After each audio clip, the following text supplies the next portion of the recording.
Hello. We are here. Speak for yourself, I don't exist. Fair. Welcome back to the Swinging Swordsman, the D&D group that supposedly plays D&D, but we're always missing like half of our group. That's typical of D&D. That's actually supposed to happen in D&D. You would think that. Yeah. Anyway, I'm your humble dungeon master, Dan. I am a theater freak and a TTRPG geek. And this is episode 35 of Fury of the Outlands. Now, before we get into the actual campaign, gonna go through our usual runnings. For one, I'm sorry, not sorry. We didn't do a session last week. We did a one-shot that was run by Dusk, which I still have yet to post onto YouTube. Yeah, I noticed that. I've been busy, okay? I know. I'm just trying to show my girlfriend. She wants to hear me DM. Oh, yeah, no, it was a lot of fun. It was only just me and Angel, but to be fair, that was that's more than enough. Yeah. It was just basically me and Angel being a couple of rednecks facing off against some sort of fucking infernal monstrosity. It was crazy.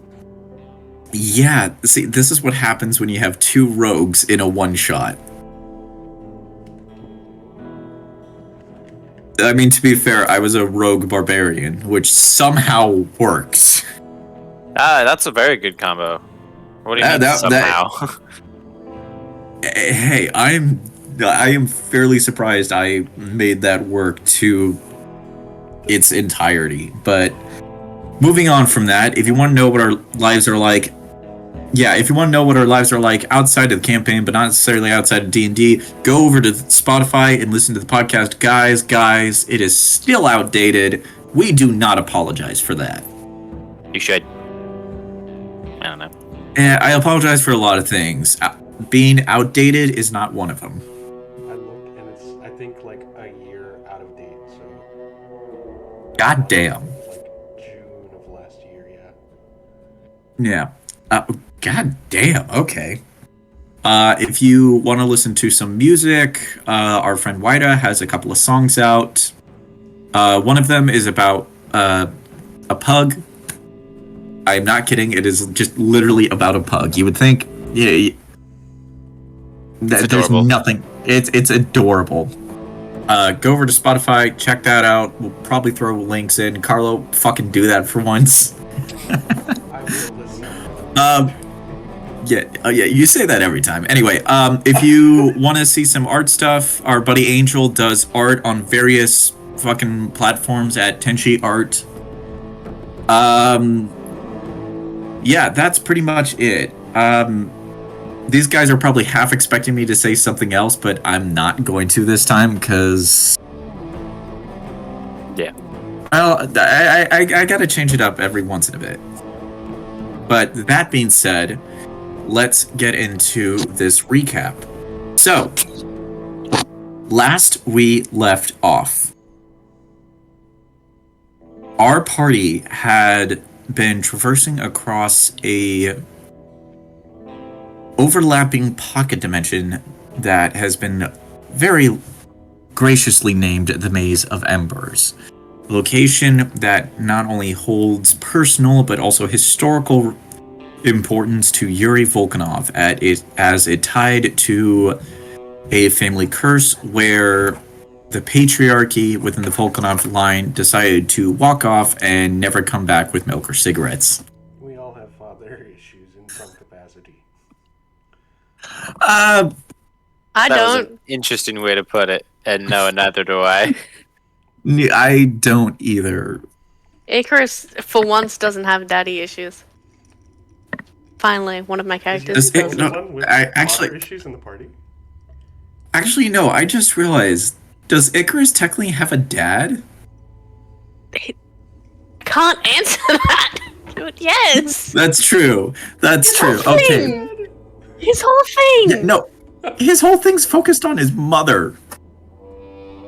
Yeah, but I can't say anything or I'll give it away. But Dude, your His whole thing. your nickname in Discord is Mummy Issues, so that's not that hard to figure out. No. I'm gonna have to text you. I can't tell whether to be terrified or to You know roll this. my I've eyes sent in you annoyance. his thing. Yes, I know. No, moving on. Throughout the entirety of the maze, everyone had gone through various trials. Some succeeded, some didn't. At least a couple of them just didn't fucking care. Eventually, it was discovered that this, through discussions with Yuri's dad, Dmitry Volkanov. Oh yeah, they found Yuri's dad. Let's go. Or Icarus did. A win is a win. Yeah, a win is a win. So it was discussed by Dmitry Volkanov that while originally the Maze of Embers was considered to be territory of the goddess Rhea, for some stupid ass reason, her son Ignis Vol decided to try and not only take over the maze, but might also be trying to take over the elemental plane of fire. Unlike most D&D villains who like to stay in the shadows for some stupid reason, the demi-deity in question decided to reveal himself after a little bit, and not only revealed his name and a good bit of his intentions, but also revealed that he now identifies as the arisen deity of ash, rebirth, and destruction. Yay. Ignis Vol revealed that the reason that he is doing this is because, in the eyes of, at the very least, himself, if not a good chunk of other demi-deities and arisen deities, the old generation of gods are weak, stupid, and apparently didn't want to bring the arcane wellspring back to the material plane so then the mortals could have magic again. However, it was also revealed that part of what has happened throughout the maze itself was not necessarily the best outcome in his opinion, but was better than what his mother Rhea could have done. Eventually, Ignis Vol decided to kidnap Yuri's dad again, kind of, and told Yuri that when he had come to the final event, the final trial, he had to make a choice. It was also revealed to Yuri, at the very least, that throughout this entire fuckery, apparently Rhea had been imprisoned by her own son into the body of the woman who originally was accused of being blasphemous towards Rhea. That's fully complicated. Go watch the actual fucking episodes where that explains shit. I'm not gonna go through the whole thing.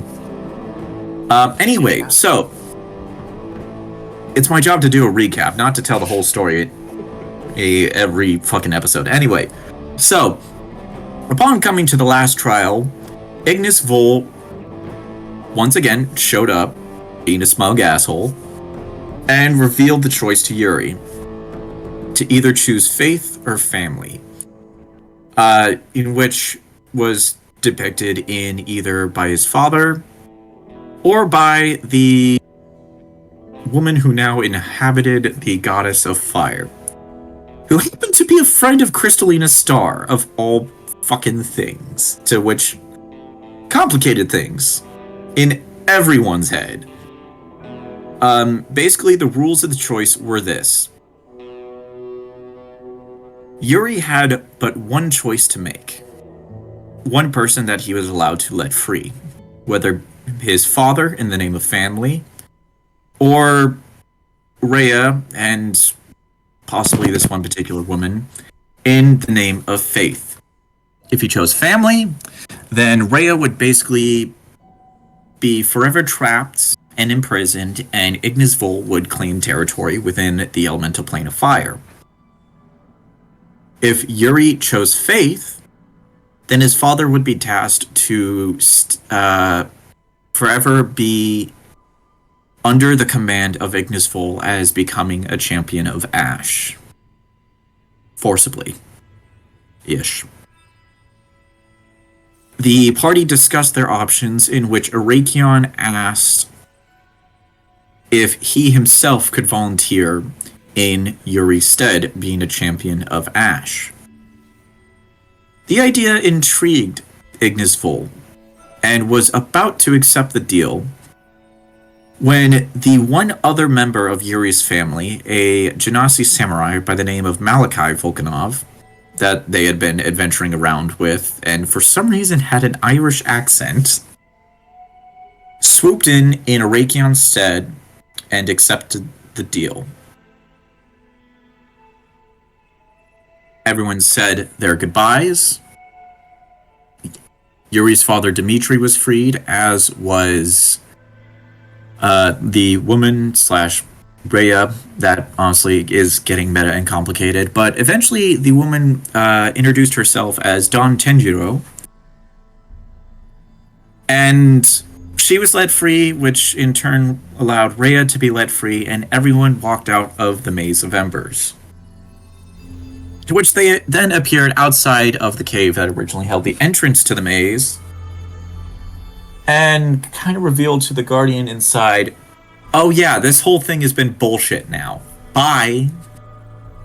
And the party then made their way to the Temple of the Sands to drop off Dawn, as apparently she was also the aunt of Ryukai Krestos, the Drock Henri looking kid that they saved what seems like ages ago.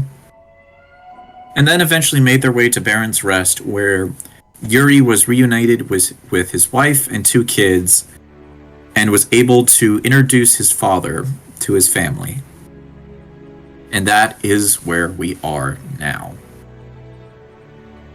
Oh, I forgot to set that on loop. You know what? That's fine. So, as of right now, I am going to say that we are starting where we left off. At the very least, we're starting at the next day. Yuri has been able to stay with his family.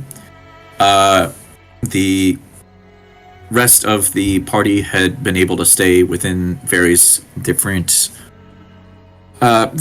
rooms and or shacks within Baron's Rest as well.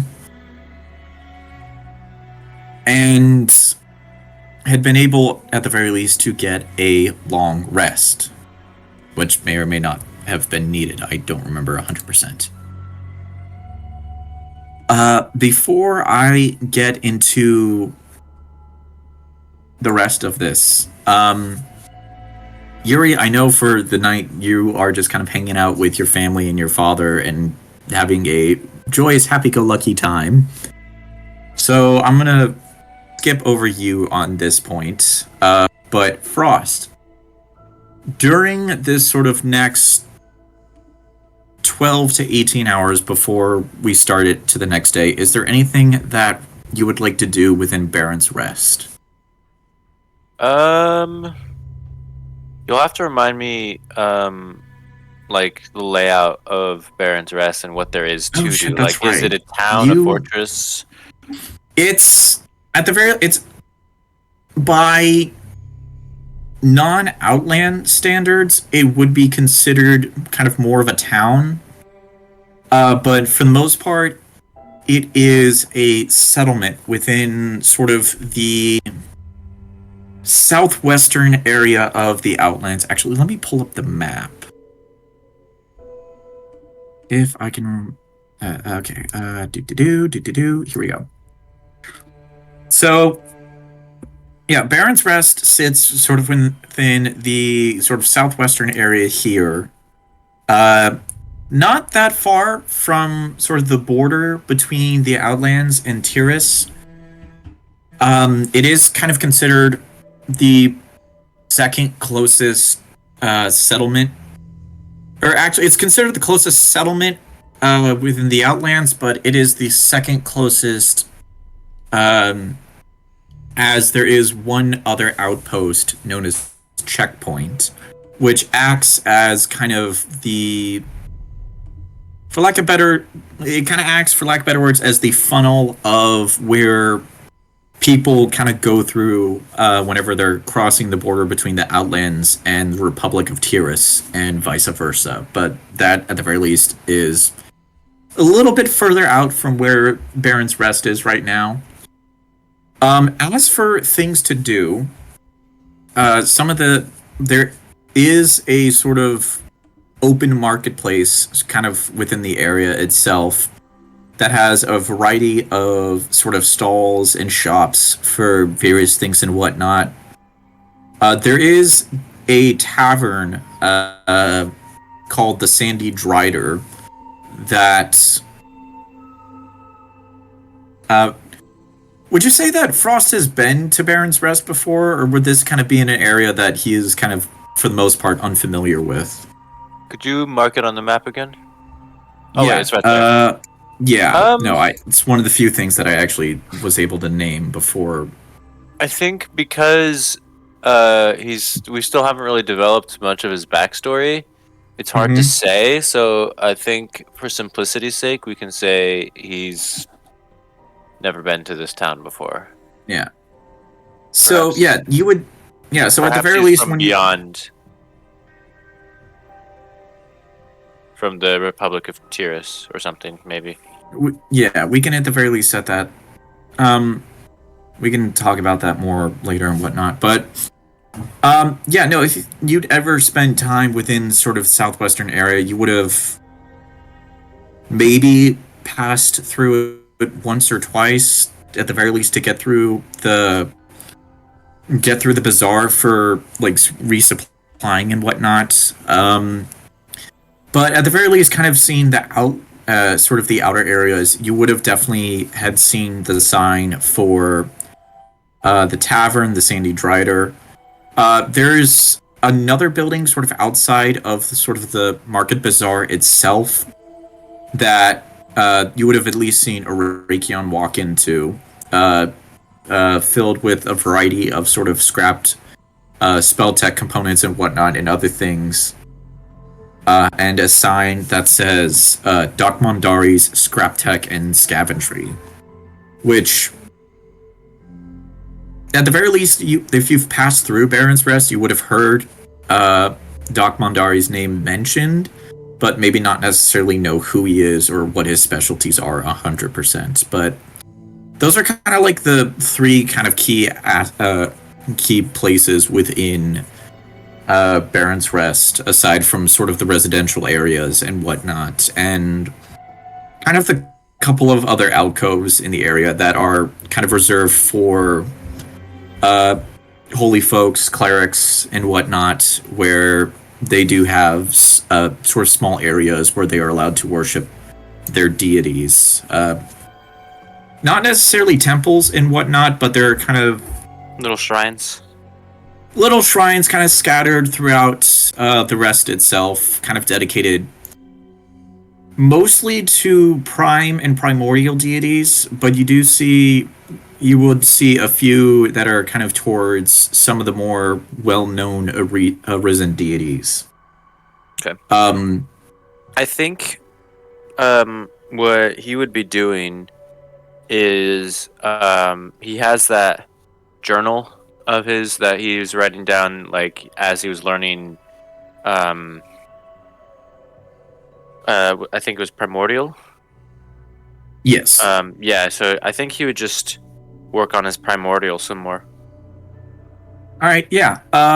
Give me, let's see, what was I having you roll for most of this? What was it, intelligence check? I think so. All right. Yeah, give me an intelligence check. Alright, here we go. I got a 13. Okay, yeah. So you spend the rest of the day in kind of either the interior of the Sandy Drider or kind of within a room within the tavern itself, kind of going through your primordial. You almost have a standard, or not really standard, a decent grasp of it, but there's just always a few things that you have kind of missed a little bit on.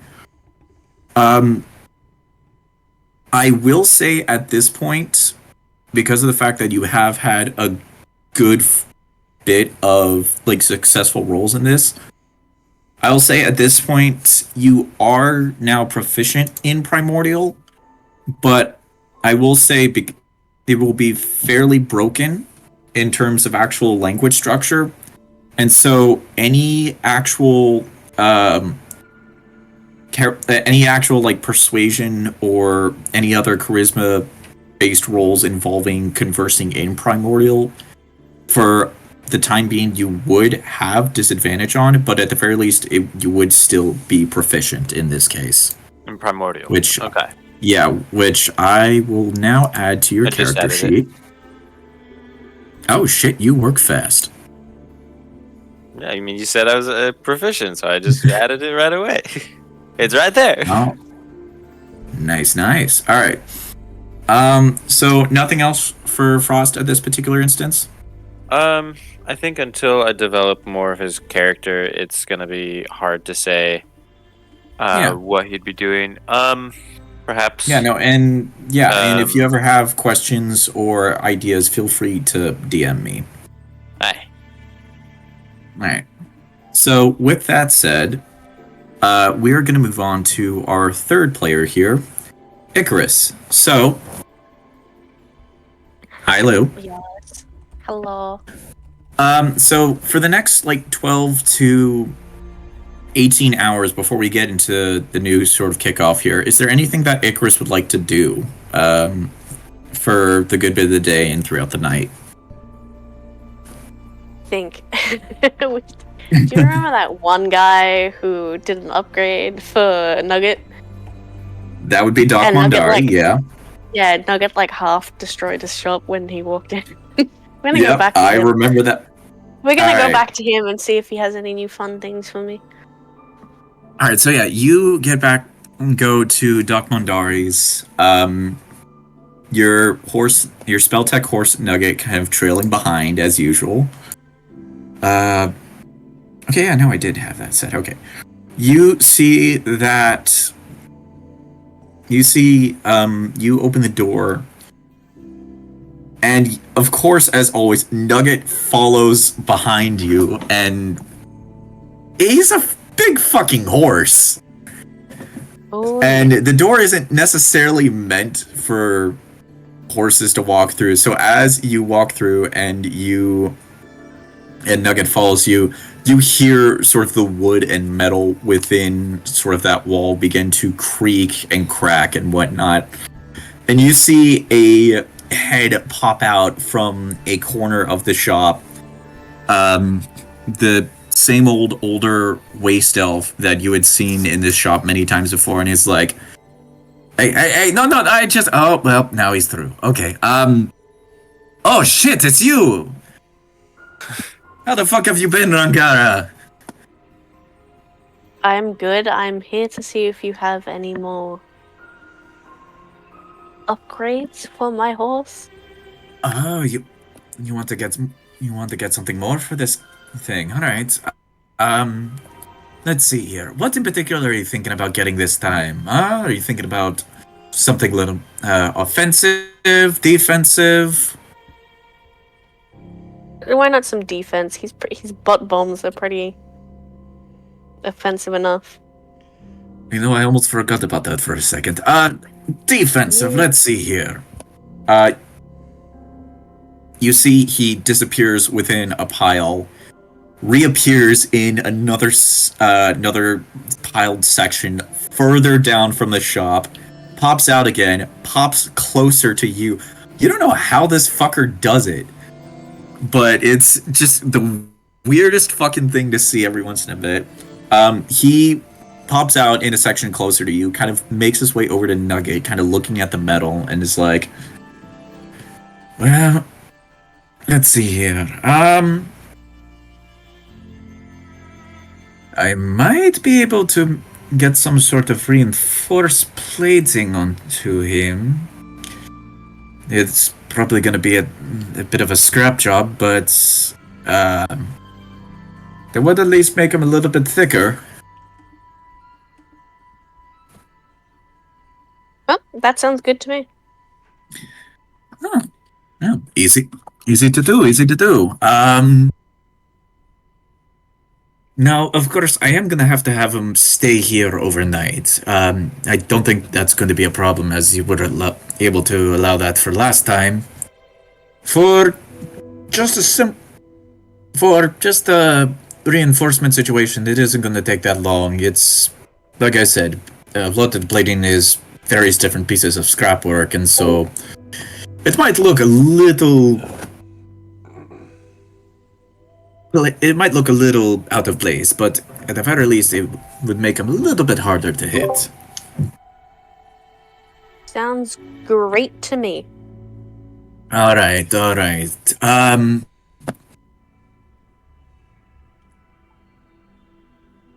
Now. But, now, as for payment, you don't have anything interesting to barter with this time around, do you? Let me check.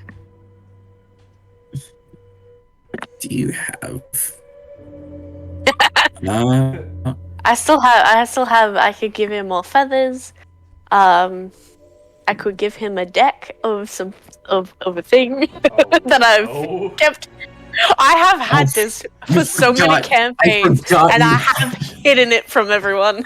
Cause ain't no way. I forgot I gave you that. Yeah, Alright, yeah. Yeah, I've got a deck of many things just in You also have my bag. You also have 2 pistols. I also have 2 pistols, and I've also got my sussy piece of paper. Wait, hold up. What? Is this... Oh, wait, I think I know It's just a confessional. I think it's just a confessional.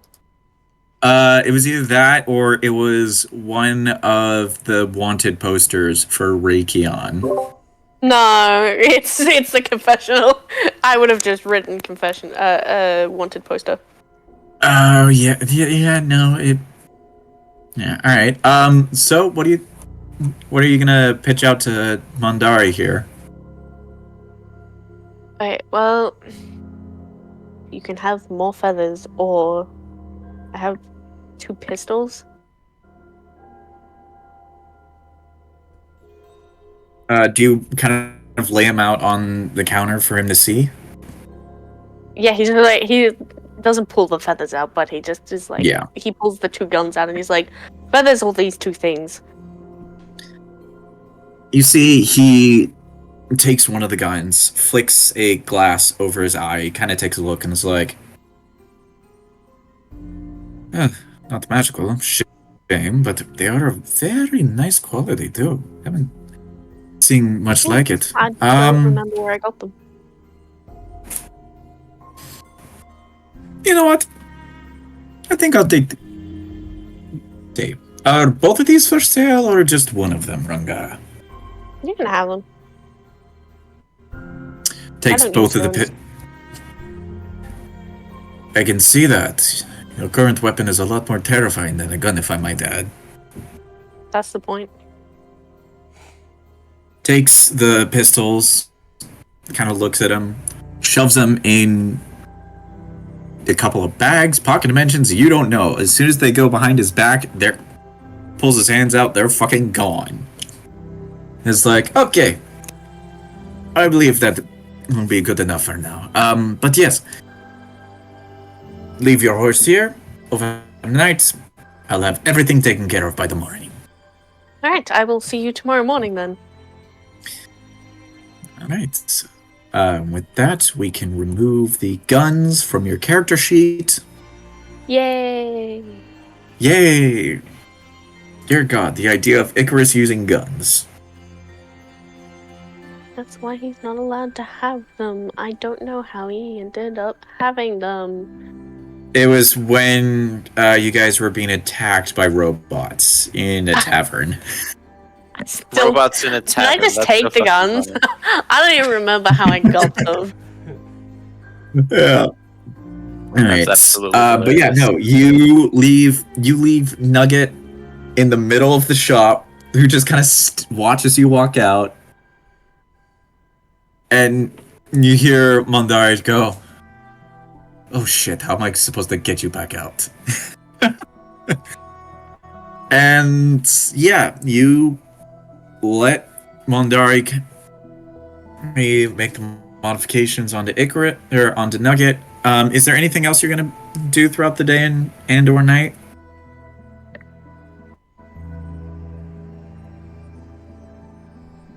I don't think I need to do anything else. All right. And so with that, we draw into the night. Let me actually change the music here. Where is... If I can really... Do I... Where is... Ah, it's that one. Okay. So we come to the night. All of you are sleeping peacefully within your respected beds. Yuri at your house. Arakion probably in his car, but you don't fucking know. And the rest of you all either in a tavern room or quite possibly outside. I don't fucking know. But before the morning comes to a full rise, Icarus, Yes. you wake up. No. You wake up in your bed. Originally hope wanting... so. Yeah, you wake up in your bed, your first thought being like, oh, 5 more minutes.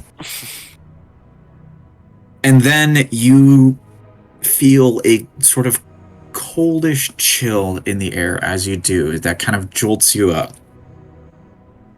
The room around you has kind of grayed out in its color. A scenario which you are somewhat familiar with because there's only one fucking person.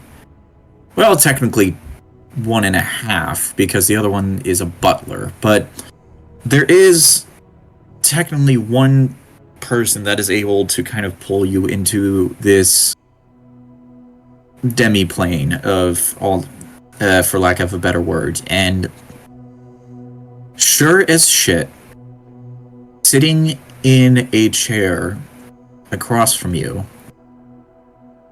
is a figure that you are very familiar with and who you recognize almost immediately. And is sort of relieved because it's nobody that will give you any bullshit. It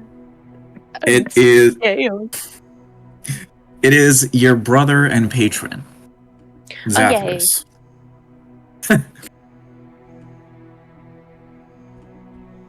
He looks to you, his glowing violet eyes amongst he look to you and goes, I'm not gonna lie, you had me a little bit worried there when you sort of vanished wherever the hell you went. Oh, you worried about me? While most people would regard their warlocks with more distance, you are still my brother, Ikari. Mm-hmm. That I am, but you only come around if you want something. What do you want? He sort of shifts from the sort of casual-esque pose that he was sitting in, where one of his legs was crossed over the other. Both now sit firmly side by side from each other on the ground. His hands cross over in front of him as he goes. There is something that I do wish for you to address, and quite possibly with your... Is it safe to call them friends, or are you still that distant with them? They're people that I follow around, I guess, for amusement. I don't know. Acquaintances.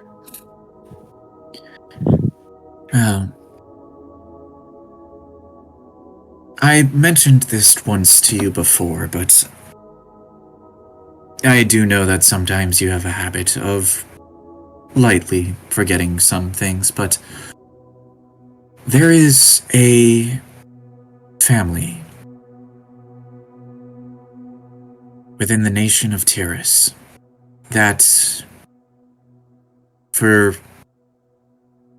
reasons that somehow were avoidant to us, had entered a generational pact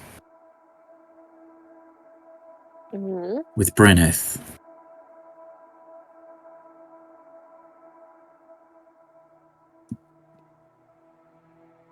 Now, as you are someone who, and these are directly your words, want to do with fuck all with her. Yeah, sounds like me. And considering that we both have similar opinions of that particular matter, I would like you and your acquaintances to travel to Tyrus, find this family, and break the pact that they have with her. Are you going to give me any more information on what the pact is, or...?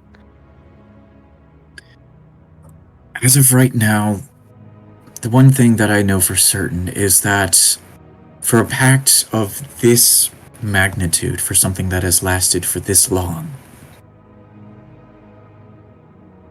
it has some material component that binds not only this family, but Bryneth herself.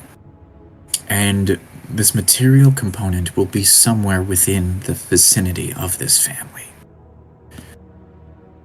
Destroying that item has high chances of destroying their pact.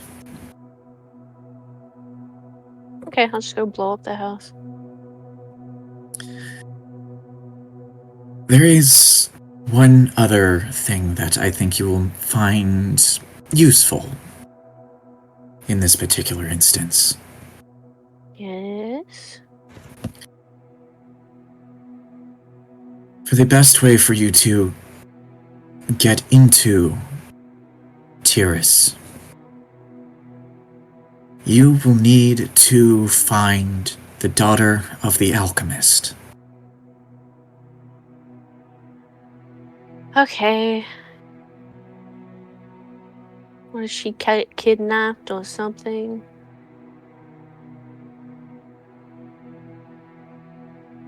That is for her to describe to you, but if you have traversed across the Outlands for as much as I believe you have, she shouldn't be too hard to find. Okie dokie. Fetch quest for a woman, this will be fun. Yes, I did hear in passing of something involving a woman, and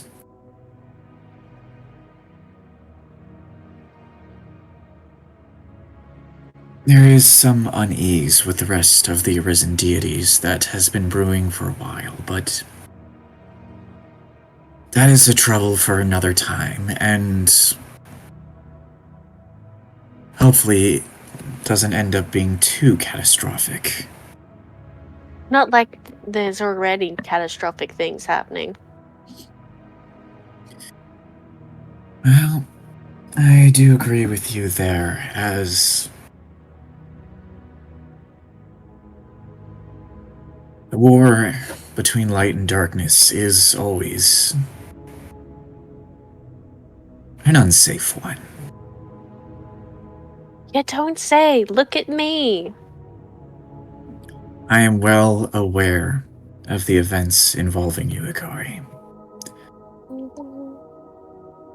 There is one other thing I am curious about with your acquaintances. Yes. The Dragonborn, the white one. You can't just say that. In this particular instance, I can. Racism. And yeah. The white one. There's an air of divinity about him. Not of his bloodline, but a connection of divinity. It is... I am not quite familiar with. I'm gonna kill him if he does anything. I'm not playing with you fucking... I don't think he has ties to Sorinth, but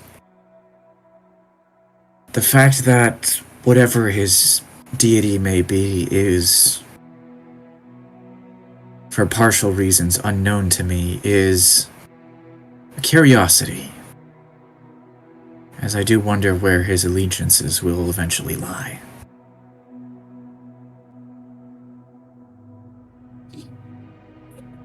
Oh, and see, and then you wonder why I don't travel with people. It's because, and then they secretly find out that I'm not doing this shit.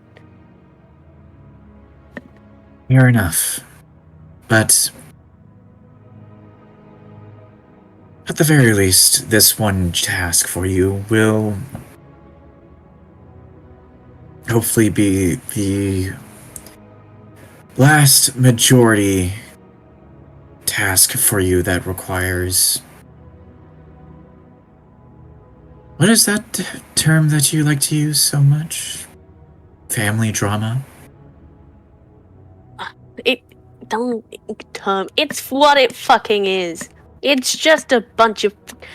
Do you know that they have fucking books and, like, they put on plays and shit about family drama? They find this shit Anyway. Unfortunately, I've never stuck around in the material plane to observe such fantasies.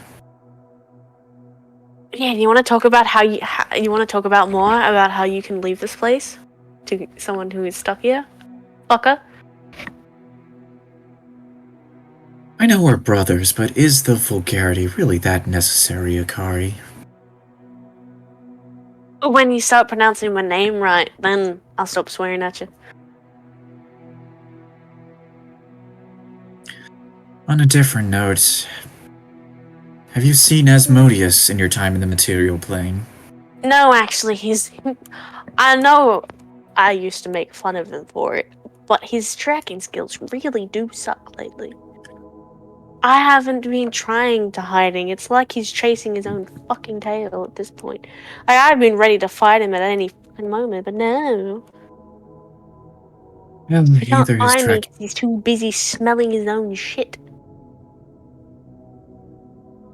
Well, either his tracking skills suck, as you so flavorfully put it. Oh, welcome. Or there's the possibility that you are not the one he is entirely tracking. Cool, then I don't care. Fair enough. Oh no, what am I going to do? He's not tracking me. Not my business.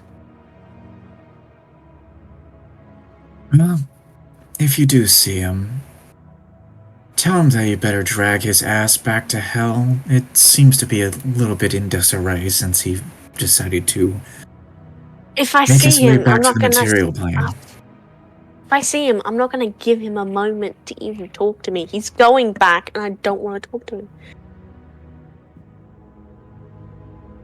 The one good thing about the material plane is I don't have to deal with his pissing contests.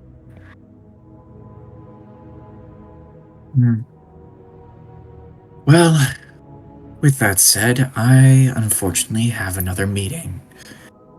And apparently a lot of souls to take from the material plane off to the spirit realms. What's weird is something. that is a conversation for another time, but I don't know why, but ever since you and your friends decided to come back from wherever it was, for some reason there has been an influx in souls. Weirdly enough, from different time periods and with the same name. Whoops. At the very least with the same last name. I don't understand how that happened, but I am very annoyed with it. You know what? Since you love being cryptic with me, I'm going to be cryptic with you. I know what's happening, and I'm not going to tell you. For curiosity's sake, you can figure this one out. Ikari, that's not being cryptic, that's being smug. Suck it. I spent too much time. He just kind of lifts his eyebrow, and it's like Icarus just rubs his face, and he's like, "I'm spending too much time with models." He's like, he's having a little identity crisis because he's like, rubbing off on me. I don't want to be around model people. They annoy me. Well, with that said, have fun with whatever mortality you're stuck with, and please, for the love of God, or gods. Isn't that a weird phrasing? Anyway, for the sake of being, don't do anything majorly stupid. How can I when you take all the stupid with you? How very mortal. And with that, he sort of vanishes, and for the second time this morning, you wake up from your bed and look around. Everything's the same color as it should be, so you're probably back in the material plane. And your first thought is... 5 more minutes. Yep. 5 more minutes. And after a little bit, you all make your way into the interior area of the Sandy Drider, sitting around a table that, at this point, is probably the same one that you sat at when you first met. You're not entirely sure, except for maybe Frost, who has maybe never been here. I'll let y'all talk amongst yourselves. I will be right back.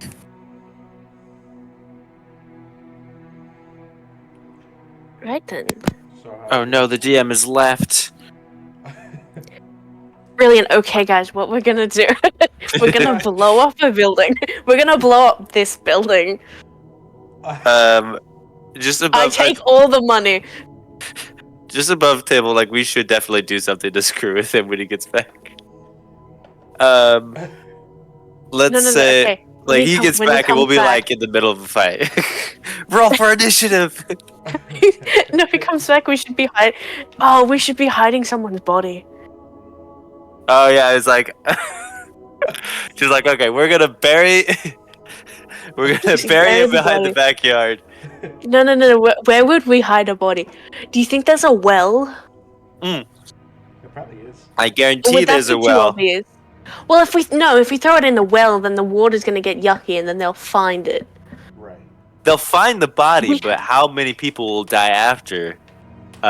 Before they actually I figure don't it out. feel like being a serial killer.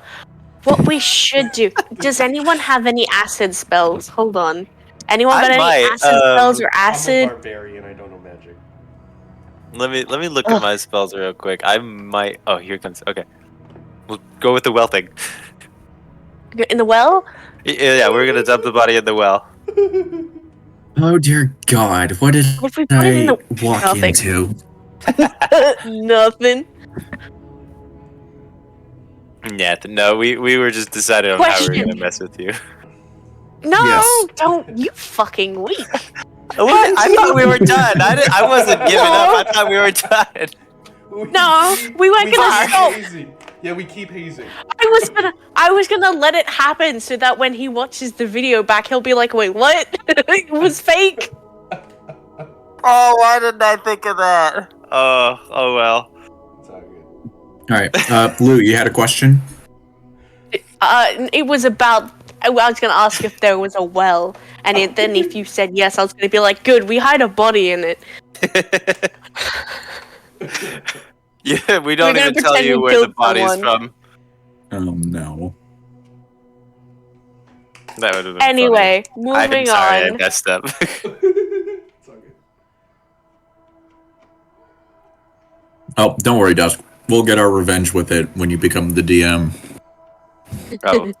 Oh, please do. It'll be a lot of fun. All right. I'm gonna use Zephyr.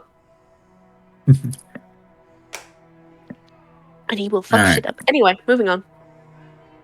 We're all sitting Moving on. down. All right. So yeah, you all are sitting down around table.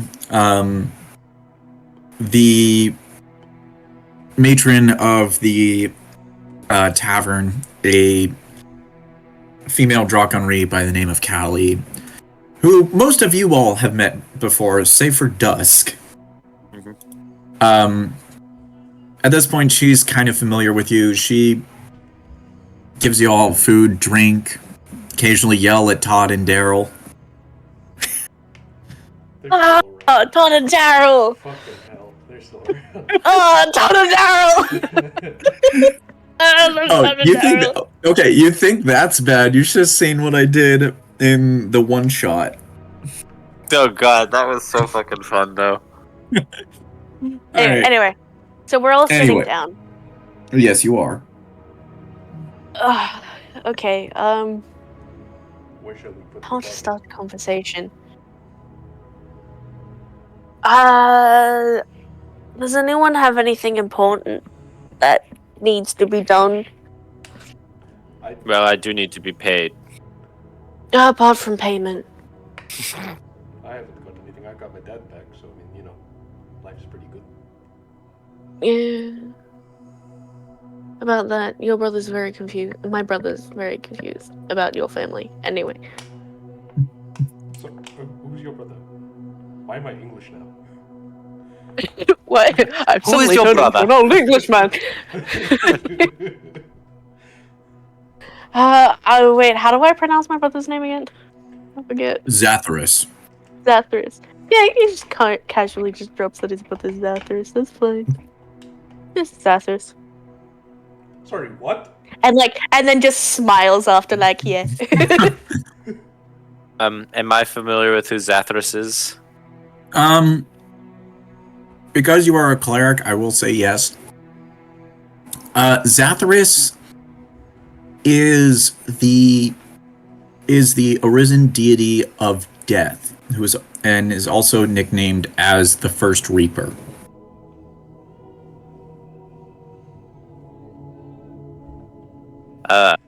That's your brother. Yes, that's what I said. He's my brother. I'm sorry to hear that. The fuck you mean? That's got to be rough.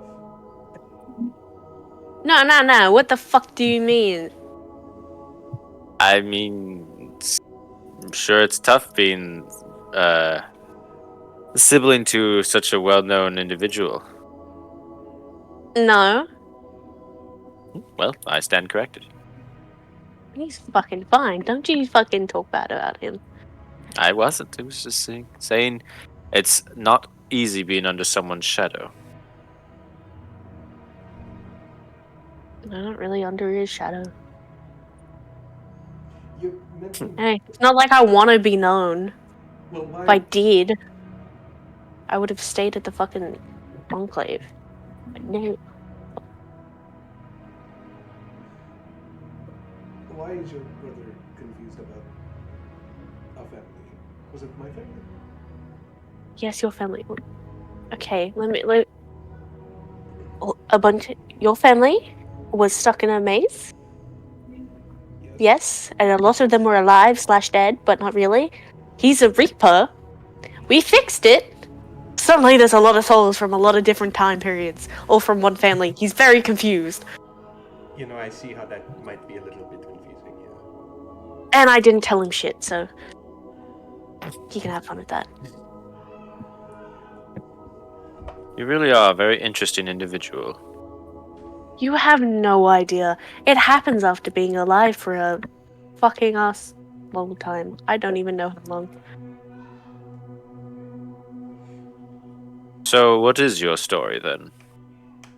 Wouldn't you like to know? I suppose it can wait. Anyway, we have to, if Icarus trying to ask for help. It doesn't go well. He's just sitting there twitching, trying really hard to think of the words. He's like, there's a he's so used to just telling people what to do. Why doesn't he? Because he's trying to be nice. Make a wisdom saving throw. He's gonna hurt himself doing this. Trying to be nice. Why? Trying to be nice. Well, So, you are not used to asking for help. Certainly. That much is fairly obvious. Everyone can see it on your face. And as much as you want to try and gently ask, you end up just straight up saying it as bluntly as possible. brilliant. Okay, I can I can roll for that. Okay, so we're going and we're going to go find an alchemist's daughter, and then we have to go to Tyrus. Well, you're gonna come with me. We're going to go find this daughter, and we're going to go to Tyrus, and we're gonna go blow some shit up. And yep, Well put. and you're coming with. You're doing it too. But I would like clarity, I guess. Blow shit up. I wonder what are we blowing? I don't know. Okay. My brother has this thing where he likes to be fucking cryptic, and he's like, there's a thing that needs to be destroyed so we can fuck over mother. Okay. First of all, Yes. it's crazy that you are related to a deity, but past that. Multiple. Anyway. Okay, yes, even crazier than I first thought, but past that. This alchemist, I mean, where do you know where this alchemist is? I have no fucking idea. He just said the easiest way to get in is to find the alchemist's daughter. Who knows which Yes. alchemist he means? Yeah, no, as you say that, from a corner on the other end of the tavern, you hear a feminine voice go, and I thought Arakion's family was fucked up. You all turn around in confusion, and sitting at a table not that far from you, with her legs up, a fucking mug of ale in her hand, is none other than Rogue. I swear to God, how does she always? You son of a bitch! How? Hey, can he just stare at her and Frost? be like, "Is your daddy Yeah, an Frost. alchemist by chance?" First off, Frost, you are utterly confused as to why everyone just turned their heads and just about all either looked surprised, groaned, or wasn't even that phased. For fuck's sake. I see we are familiar with this one. She just keeps Oh showing up. yeah. She just shows Yeah, up. She just kind of It's a cockroach. points her mug over to Frost and is like, "He a new friend of yours?" Co-worker. Ooh. Oh, he's a polite one. That's a first. Yeah, unlike you. Girl have it her sass. Just kind of gets off her chair, kind of makes her way over, dragging the chair behind her, swings it around, hops onto it, trying to sit on it, kind of like Riker style from Star Trek. Stupid idea. I have a really stupid idea. I'm all for stupid ideas. Do it. First.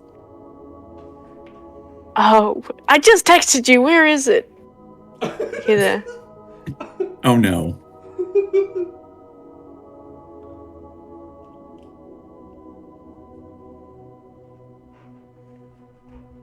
Are you gonna I do think it? this would be really funny. Oh my god. Okay. Can you imagine? We're I think gonna it put would a be pin in really that. funny. We're gonna put a pin in that. Because can you just imagine? Because it's like two people that just Unfortunately, and yes. then one. Unfortunately, yes. I can. I think it would be progressive, and funny. You are not wrong. We will put a pin in that. Anyway, I'm so happy with it. you see this halfling is sitting in a chair the opposite way it's supposed to be, trying to put her hands on the fucking top of the rest, but it's a little too high, so she kind of peeks up every once in a bit. Has her mug sit on the table and is like, okay, so aside from the fucked up family that Icarus apparently has, which actually might now trump Raytheon's, congratulations I on have being the no most fucked idea, up. tiny woman. Okay, moving on from that. What the fuck is this about trying to get to Tyrus? Gutierrez, to destroy something, alchemist's daughter. Is your daddy an alchemist? Or mother? 'Cause You see her look to you, Icarus, making sure she heard you right, kind of do a double take, and it's like, buddy, I got good news and I got bad news for you. The bad news is, no, my parents weren't alchemists. Actually, I didn't even know who my parents were, to be fair. There's a lot. That's What's the another fucked up thing. family now? We all have. Still you. Still you. Because Fuck you. apparently you're brothers with the first Reaper. Oh, and so many others. Again, still crazy. Yeah, Yeah. Okay. We're gonna move that away. Secondly,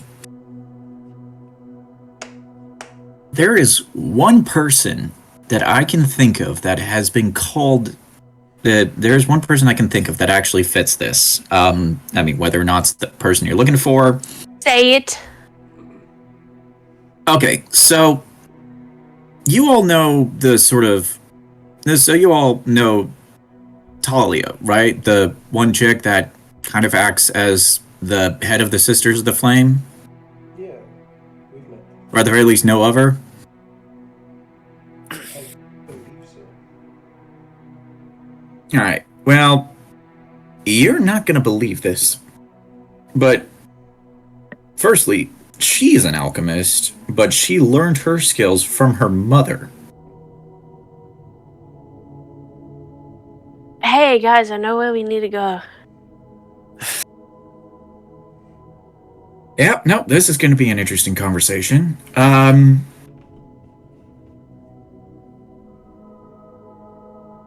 I'm guessing y'all are gonna be wanting to leave as quickly as possible to get this over with so Icarus can finish out whatever family bullshit he has. Pretty much. Yeah. And I bet you'll keep popping up along. Because why the fuck? Anyway. Honestly, how do you keep I mean... This is a talent. I mean, how? She just kind of... You know what? I would... He just stops and stares at her for a second and is like... What are you? She just kind of... Do you work with gods? She just kind of... She gets up from her chair, grabs her ale, just kind of shrugs. Hold on, let me actually get my camera on. So she kind of gets up from her chair with the mug in hand, just kind of shrugs and is like, I'm a fucking rogue. That explains 0 things. Do you track people? Icarus is paranoid. I mean, I track people, I gather information, I've killed people a few times. Fun. Question. Yes. Have you been told to track anyone in this group? Not as of yet, but Rakion's a friend of mine, so... You know, I just sometimes like to annoy the shit out of him. And now, because you know him, I get to annoy the shit out of you. Oh, well. Right. Anyway, continuing on. I'm not paranoid at maybe. I don't... He like stares at me. He's like... Make a deception check. He's connecting the dots and he doesn't understand. He's like, there's dots connecting. Okay, shit, Icarus. Yeah, okay, well, first off, roll a deception check to try and not be paranoid. 27. Hey. Holy fuck. Okay. You cannot fuck with him. No, the fuck I can't. Okay, so Eat with your that... lies for breakfast. Yeah, no, so... She just kind of stares at you for a quick sec, shrugs, and is like, alright, let me finish my ale and I'll be ready to go pretty quick. Just kind of hops off, walks over to the bar, is like finishing the last of her mug, which compared to her size, so you know that's okay. How many of you have seen Lord of the Rings? Not me. Yeah. I was about to say what kind of question is that, but now I know. Okay, well, never mind. Paolo's a nerd in disguise. He doesn't act like one, but he is one. We all play D&D. To a certain extent, we're all nerds. So, that being said, she is a halfling, okay? So she's not that tall. She's holding a mug in her hand that at the very least might be a pint, if not a little larger. And she is downing this thing as she's walking across the bar. As halflings do. As halflings do. Icarus, you definitely feel like you were able to get away from that one. With how fucking paranoid you are, because how the fuck is she doing this? Yeah, it's just like, oh, what the fuck? But yeah, no, after that, she, like, you see her walk over to the bar, set her mug on the countertop over there, and make her way out of the tavern itself. To where you hope she is finally out of earshot. Don't worry. I swear to God, I do not trust her. I mean, I feel she's good friends with Arakian, and he said they've like always had. Yeah. I feel like I don't know. I don't distrust her. Yeah, no. For the sake of sanity, I will say that everyone else is also here, including Rakion. In which case, he goes, "Rogue has been a friend and ally for me for quite a while." Okay, well, right. Anyway, the Sisters of the Flame, let's go. Chop chop. I need to go get my horse. Oh yeah, where is that robot? So yeah. Getting armored. Armored horse. Interesting. So as soon as you say that, you all eventually hear the sound of wood breaking throughout a wall. You all turn, and just like if it was out of fucking magic, Nugget just appears through a hole, and you hear, kind of trailing behind him, a cacophony of swearing in... Actually, wait, what languages do you... Like, I know Yuri is Abyssal and Primordial. Frost is Draconic and Primordial. Icarus, what languages do you know? Celestial, Common, and Infernal. Okay, so none of you understand understand the swearing that is going on, but it is very obviously swearing. As you see Doc Mondari kind of pop his head out through the hole and is like, "Hey, your horse is ready, Rangara." And then looks over to Callie and is like, "Sorry about the hole. Not my fault this time." Just kind of pops out. Callie just kind of looks over. She's got a giant freaking serving plate full of drinks and food, sets it down, adjusts her apron and dress, and starts running over. And it's like, "Oh, no, you fucking don't, Mondari. Get over here." And the two of them go off at each other in, at the very least, a mix of Draconic, another language which you assume might be Elvish, but you don't want to assume, and these two are just fucking going at it. I ship it. Anyway, Nugget. Hey guys, my horse is here. Yeah, you take a look at Nugget. He's definitely more armored than he was a bit ago. Big boy. He's a bit more of a chunky boy now. But you see that the plates that Mondari kind of outfitted for Nugget are definitely a mishmash of different metals that are kind of customly jigsawed to fit each other across Nugget's exterior. And as usual, he seems fairly unfazed about this. So, as of now, Nugget has a +2 to his AC, bringing it up to 15. Not much, but you know what? Can I not edit this now? It'd be crazy if this horse's AC was like 23. Like you could just never get No. Raytheon's is already fucking high. I'm not gonna have a fucking horse with that high. It's not like the horse does much. All he has is bum butts. Yeah, he has a bomb butt, okay? Do I have armor? Or am I just walking around? You have a breastplate on. Okay, so with that said, with Nugget successfully outfitted, the rest of you make your way into Raytheon's cruiser, and with Icarus getting on top of Nugget, you're definitely sitting a little bit wider on his seat than you're used to, but I mean, hey, he's the fucking badass horse. Chunky. With armor now. He's not always been badass. What are you talking about? That's fair. He That's has fair. Explosives in his butt. Like, come on. Yeah. And you made that happen, not me. You chose to have it there. You gave me the option, man.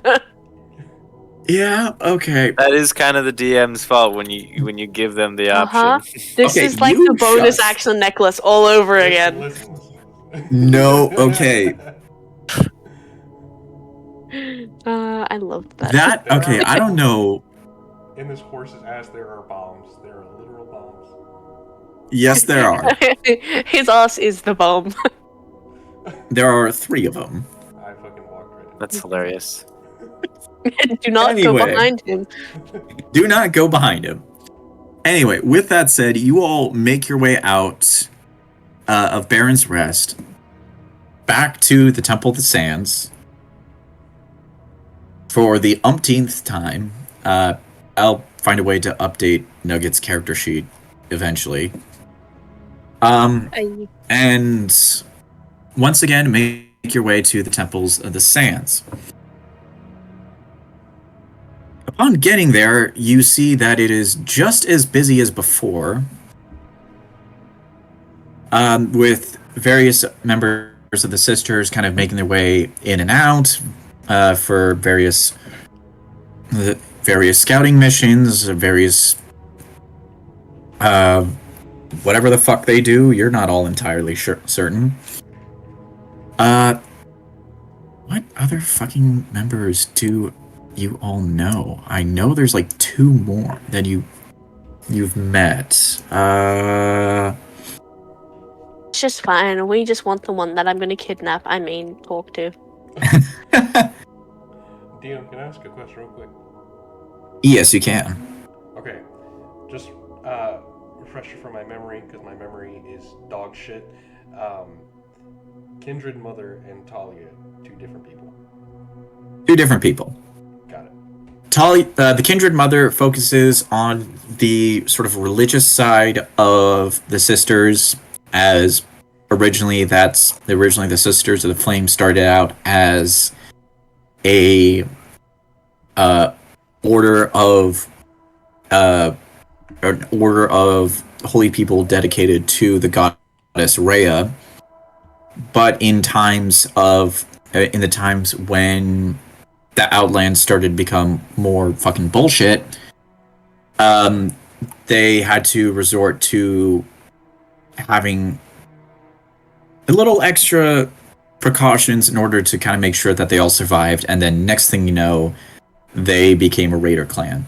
Talia is kind of seen more as the, not necessarily militaristic, but definitely is seen as the more combat-focused leader, and is the one that is kind of more well-known as being the bandlord to the Sisters. As she is the one that is most seen, mostly rumored about, and the one that basically says fuck all to a few people. Gotcha. And off we go to find her. Yeah, so you guys make your way out. You see another woman in sort of semi-religious-esque wrapped robes. This one you do recognize as Robin, one of the sisters that you met when you guys were all saving Ryukai. Except for Frost, he doesn't know who the fuck any of these people are. I said. Sorry. So you all get out of your respected transportation, or get off your respected transportation in Irakion's case. Robin makes her way over to you guys and is like, "Oh, hey guys,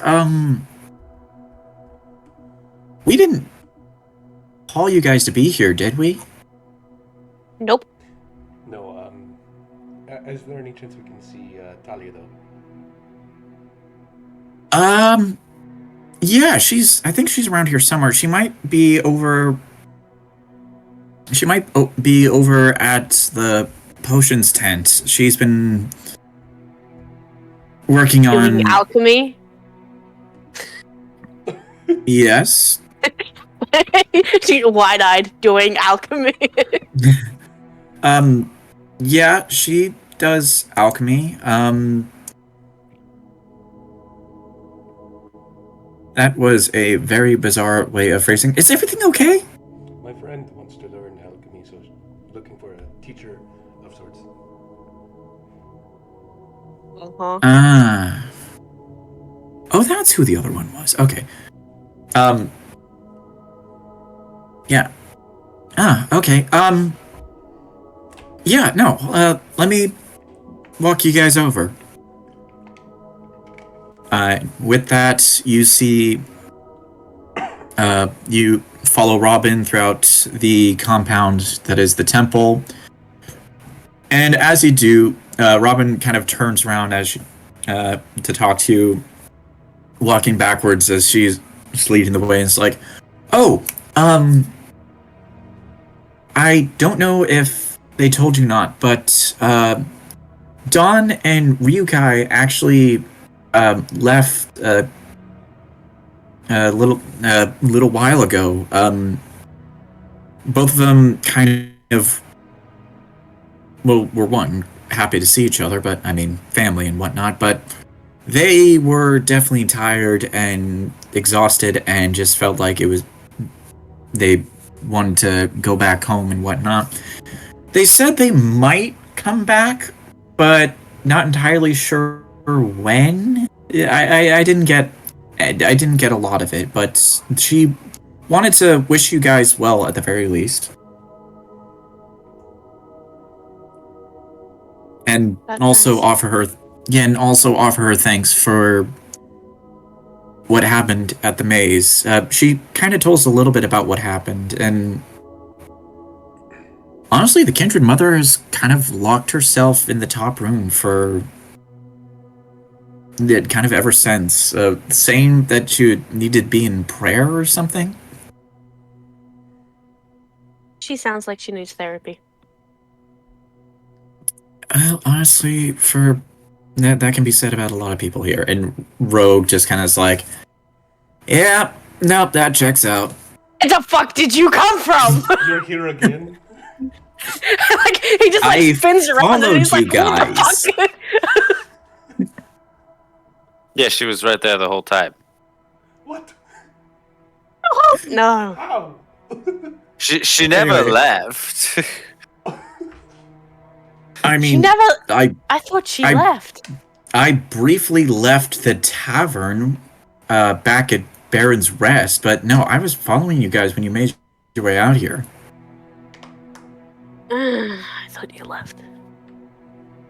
Would you like me to go? No.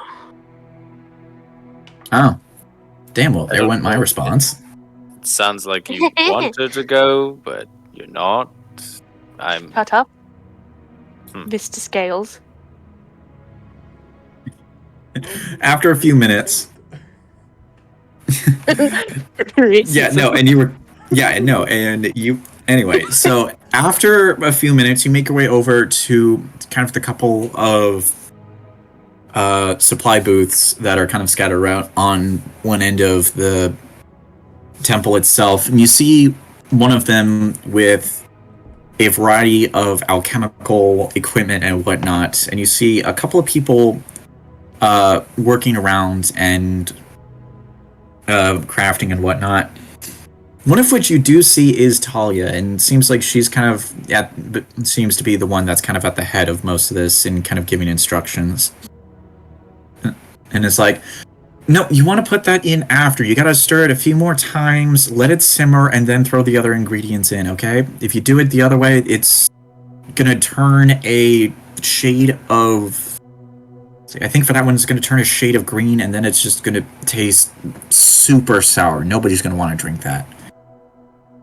Turns to you guys and Robin leading the way, and it's like, oh, hey, is everything okay?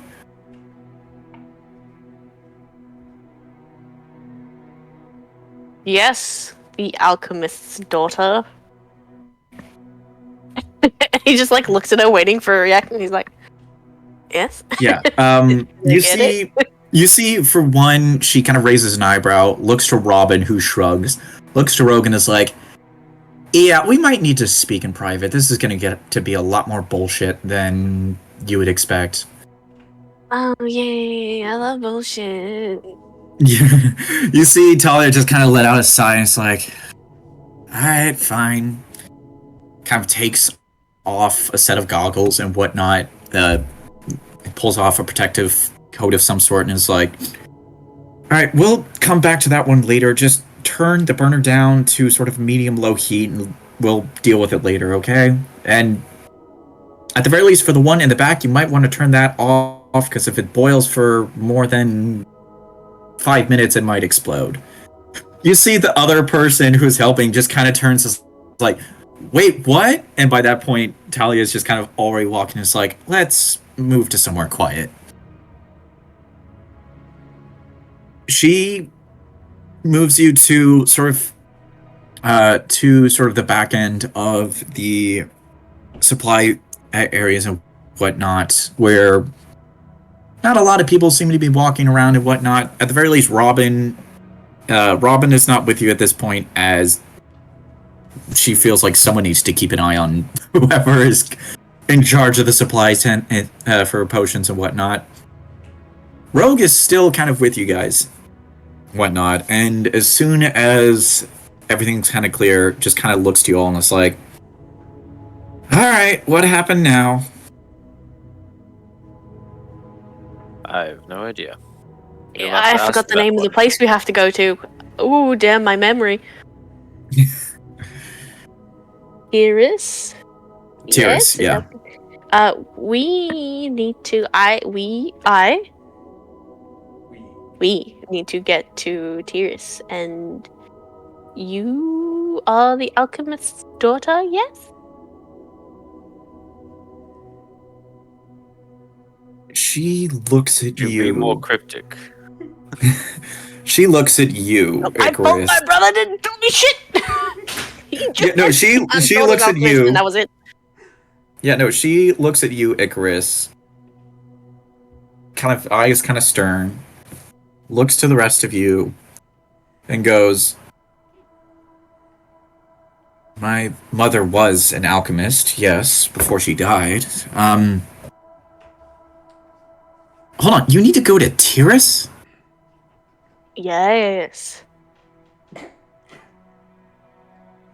I know I'm probably going to regret this. Why do you need to go to Icarus?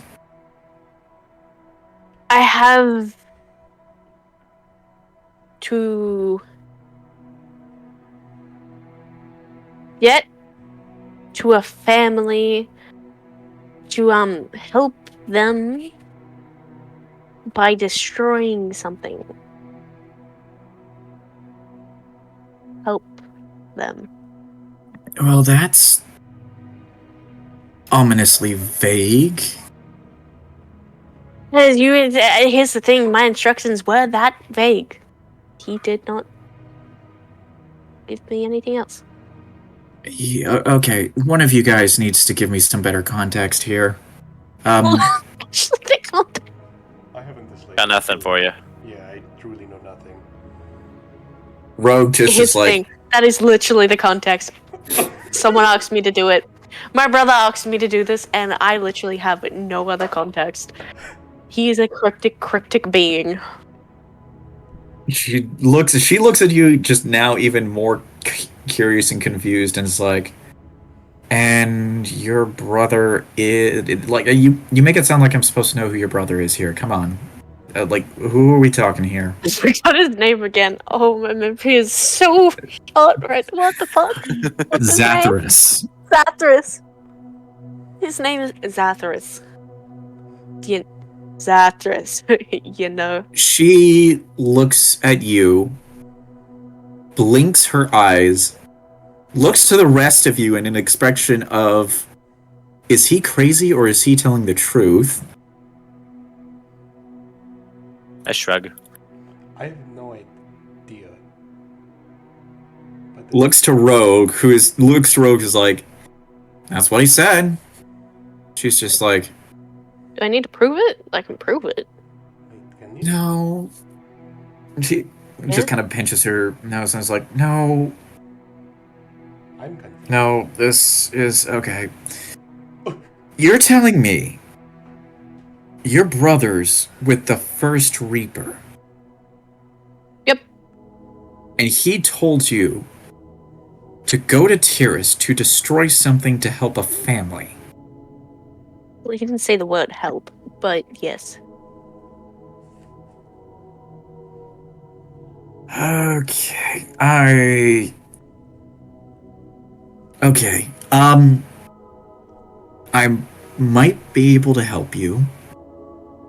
I have Brilliant. some contacts within Checkpoint that might be able to get you through the border and maybe to one of the city-states. There. Brilliant. Here's the thing, though. Once you get to Tyrus, it might be best not to mention my name. Why? Family drama? Yeah, how'd you know? I can smell it. First-hand experience. We've all- Okay, yeah, so long and short of it is my mother had sort of family connections to one of the noble families within Tyrus, particularly the one that's in charge of a city-state. That's probably the closest city-state to the border, but that's neither here nor there. Mm-hmm. She eventually was not only kicked out of the family, but was sent to exile in the Outlands before I was born. Oh, that's fun. Yeah, and for the longest time, she would not, and for as long as I know, she would not tell me as to why she got kicked out. But she was an alchemist, at the very least, and a damn skilled one at that, mainly with poisons, but... Anyway, she still had some friends within that particular side of the Republic that was able to make things easier for her exile when she was first sent here. And at the very least, a good bit of the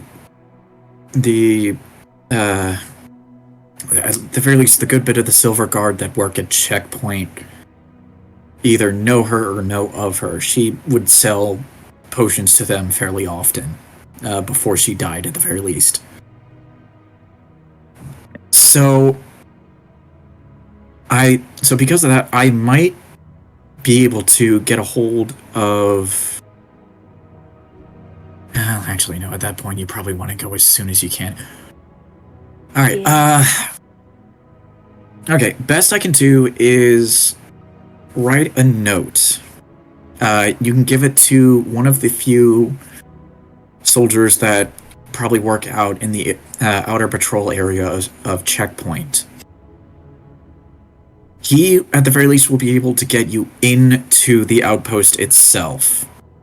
Now, I haven't set foot there in ever. I usually do most stuff on the outside, but from what I've heard, there may be a thing involving paperwork, which is probably going to be a yawn and a half. I don't understand why they do that. What kind of paperwork? Like birth certificates and stuff? Or like, what kind? Fuck if I know. Like I said, I never set foot in there. Anyway, if that doesn't work out,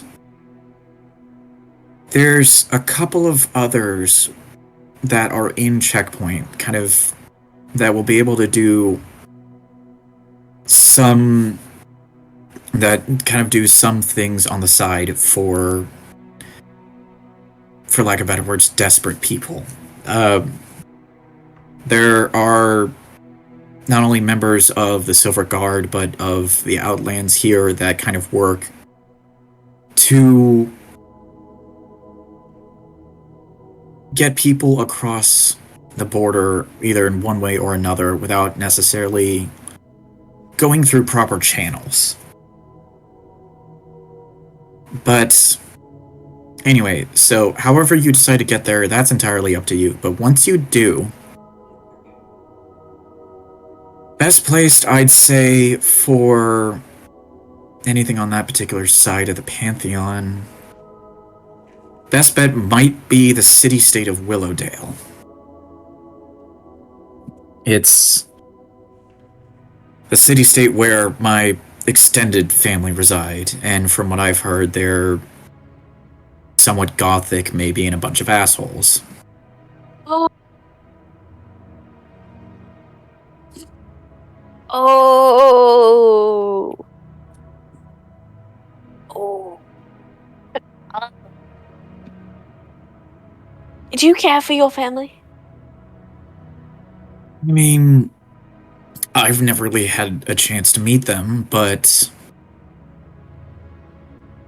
I've heard plenty of stories from my mother about that particular side of the family. At the very least, there was maybe one member of that family that had some sympathy, but at the very least, the older generations were fairly aggressively assholes to keep things brief. What?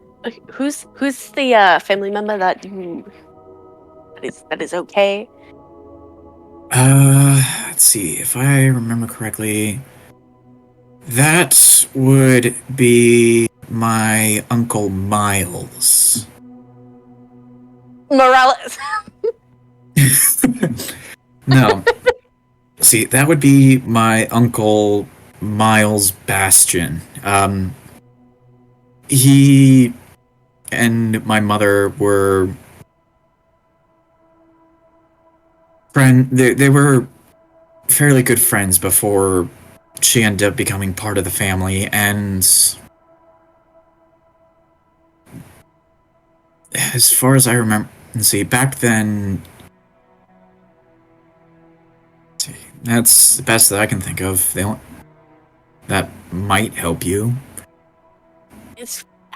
Thank you. That does help. Make sure I don't kill him. Anyway, let's continue. So, right note. Yeah. No. Yeah. Hold on. Give me 1 sec here. She kind of steps off to the side and whatnot. Rogue just kind of looks around and is like, "Wow, this is gonna be a shitstorm." You know what's really funny? What? I think you could just slip through the outpost. I bet you're gonna disappear right beforehand, and you'll show up after we get through. I bet. I'm gonna. You know what? Rogue just kind of turns to you and is like, "You know what? How about we make a bet?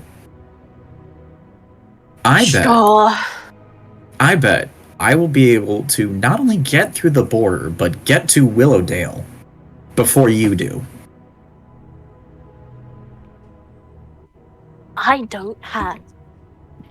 You don't have a bunch of mortals to take with you. No, I didn't have them. I could get through fine. Maybe, but I don't know entirely if the whole being brothers of the First Reaper is going to play out a lot easier than as easy as you think it would. I said I was gonna. I have a horse that goes through walls. Yeah, and I still don't understand how the fuck that works. Honestly, that is the one thing about this entire group of yours that is the most confusing.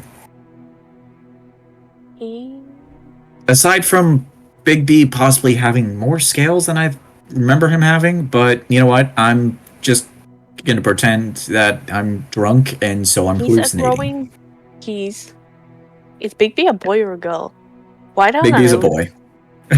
Big B is a growing boy. You leave him alone.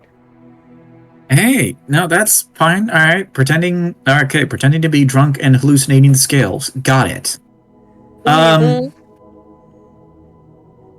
But yeah. Anyway, you do realize that a lot of people have tried at the very least on this side of the border, to get through to Tyrus, and some haven't actually succeeded.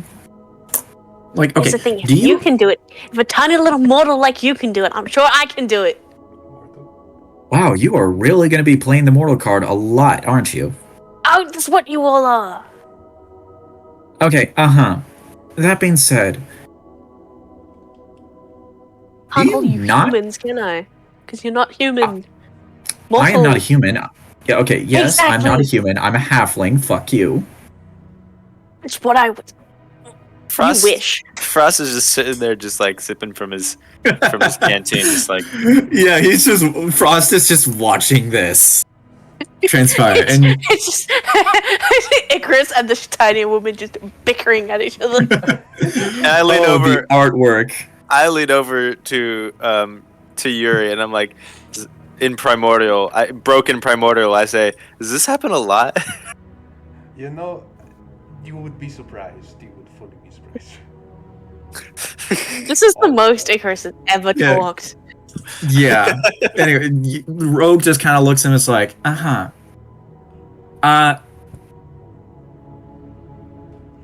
remind me again, buddy. So you're here on the material plane like the rest of us, right? Yes. Excuse me. You can get hurt and injured, right? Technically. You can bleed, right? Everything can bleed if you try hard enough. Love that thought process. Next question. You can technically die then, right? People have tried. They don't win, though. That was not the question. Everything can technically die. So therefore, doesn't that also mean you're immortal? Do not poke that wound. Mortal implies that they will die of old age. I am going to die of... I'm probably going to just die of being murdered at one point. That or having your horse run through you. And at that point, you see Talia comes back with a couple of crates and a scroll in her hand, just kind of looks, sees this, and is like, I leave you guys for 5 minutes, and what the fuck is going on right now? Tiny woman is infuriating. Get in line. She annoys the shit out of everyone. Oh, so you have to deal with her too? Stay here, don't come with us. She's one of my clankin. Yes, I have to deal with her. Stay here. Rogue just kind of looks, starts walking away, is like, too late, already made a bet. And then just turns the corner, and Tolly just looks and is Okay, like, give us the note, we need to go now. just kind of... I'm not losing to her. Again! Yeah, you Shows grab up. the note, you start walking off. Talia just looks to you, Frost, and you, Yuri, and is like, wait, what bet? Don't ask. It's a long story. It's a very long story. It's not really that long. Alright. Okay, just between the three of us, if she gets into trouble, feel free to say you don't have any association with her. She's gotten out of worse things. You know, actually, I think there was one point she actually got into a yelling contest with a kindred mother. What? Oh yeah, kindred mother. I think there was one point where she actually got into an actual fist fight with a member of the Iron Marauders. She bit off a Reaver's ear twice. I like how she did it twice. Like she was like, this is an effective method of winning. Both on the same time. So I think- She's She took both ears. Yeah, she's... Actually, I think she was the one that started the fight rink in the tavern. Either that or she started the gambling for the fight rink in the tavern. Honestly, the one who might have started the fight rink could have been Sasha. It wasn't me, that's for sure. Aye. That's rough. We've got to She... Hey, oh yeah. Oh yeah, not only that, she has swapped out some of my tea additives with alcohol. Which honestly, I'm not complaining about 100%, but some of those things I put in my tea actually make it so much fucking tastier than alcohol does. we've got to get that rolled over. Yeah. Actually, there was also one point where she swapped out a health potion with alcohol. She just dyed it red, of all things, and... They say it's healing in some ways. Yeah, they also say it's a poison in others. This is true. Honestly, I could go either way. If she... Okay. If she does somehow manage to cause some problems, not only here, but if you guys... Whenever you guys get to Tyrus... As much as I want to see her be accountable for her crimes, which, to compared to members of the Silver Guard, she probably is a criminal. Make sure that they don't actually brand her. I know that sounds weird, but they have, like, you've heard, like, the whole thing with, like, the marked and the marked militia, right? Yes. Yeah, make sure that doesn't happen to her, because to be fair, I wouldn't wish that upon my favorite enemy. We will try to help her out. Yeah, and to be fair, same goes for you guys, because honestly, for as vast as the Outlands can be, I've heard stories of the rest of Ekara being even more vast, and gods know I've always wanted to see it, but I got responsibilities here, and I gotta teach people to make potions, because the amount of alchemists that are here that are mediocre at best are atrocious. That being said, hands you, Yuri, the 2 crates.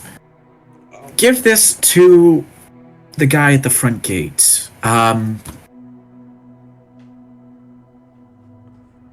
Just say... he'll... just say my name, he'll know who it's from. Actually, wait, who is usually the one guarding the gate? Actually, to be fair, there's a few.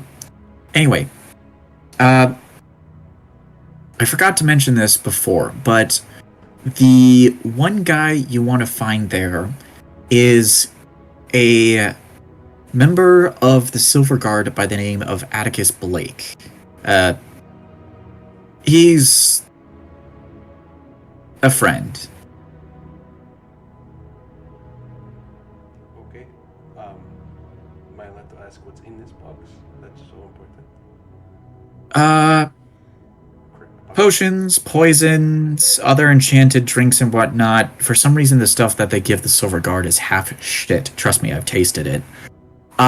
They usually, at the very least with my stuff, it tastes a little bit better, because a lot of the stuff in my potions also are mixed with various, like, tea leaves and stuff like that, so it's got a little bit more of a better taste. But as well as bit more better potency. They might end up sticking some alchemical ingredients in Raytheon's cruiser in trade. That's kind of how we get a good bit of our supply that we can't get out here. But yeah, just go to the gate, find Atticus. At least I think he should still be in the Outlands by now. He works around. He works around Ekra quite a bit, but he should be at the checkpoint outpost. We'll keep our eye out and get these boxes there. Sorry. Yeah. I guess off you go. Good luck. Try not to die. Though, I guess if you have a connection to the god of death, there's a good chance you're not gonna have to worry about it too much. We will. I can't make any promises, but we'll try. And thank you for the hospitality. Territory is great. Yeah. Yeah, no, for sure. Good luck. I guess I don't really know what else to say. This is kind of weird even for me because I have a bit to process here and I might actually need a drink. She grabs a canteen, just kind of spins the cap open, pops it, takes a long swig. You can see as she does the amount of sort of what looks to be a mix of stress and shock just kind of dissipates with every gulp she takes, and it's like, oh, fuck, that's actually better. Maybe in the future I might try mixing alcohol and the healing potion inside of one drink and just sort of see what happens. I mean, good luck with that. I try and stay away from alcohol for most of my stuff. At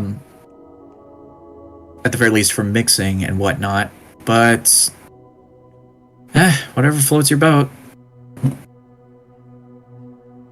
With that, you all hear a small explosion off in the distance, and Talia just kind of is like, oh, for fuck's sake, takes another swig as she starts walking off.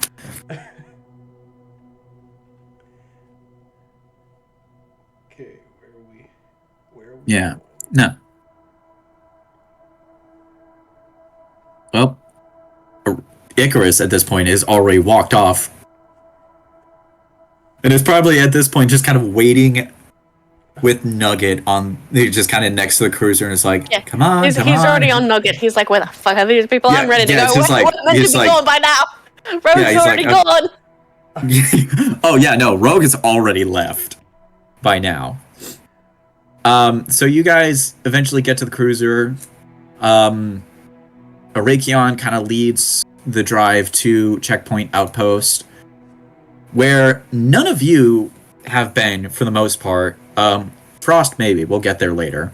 But you make your way to Checkpoint Outpost, which I know I will show on the map. Why are we singing Dora the Explorer? Because I have no fucking choice. So, You have no choice? yes, I have no choice. Someone's holding you at gunpoint. Somebody's like right behind him. Yeah, It's so- gonna die. from Temple of the Sands, it's a little bit. So you do pass by Baron's Rest on your way to Checkpoint. The overall trip itself takes the better part of a week. In a week at a reasonable pace, but if you're just wanting to haul ass day and night, you're probably going to be able to get there in like maybe 3.5 days. But you are going to be suffering points of exhaustion as you're just basically traveling throughout just basically traveling nonstop. I think we would take it easy, unless Icarus pushes us. We've got to beat Rogue. We do. How important is it really? What did you bet? Did we bet? I don't think we bet anything. I think No, it's just, you didn't. It's just at this point, it's just a matter of pride. it's just pride.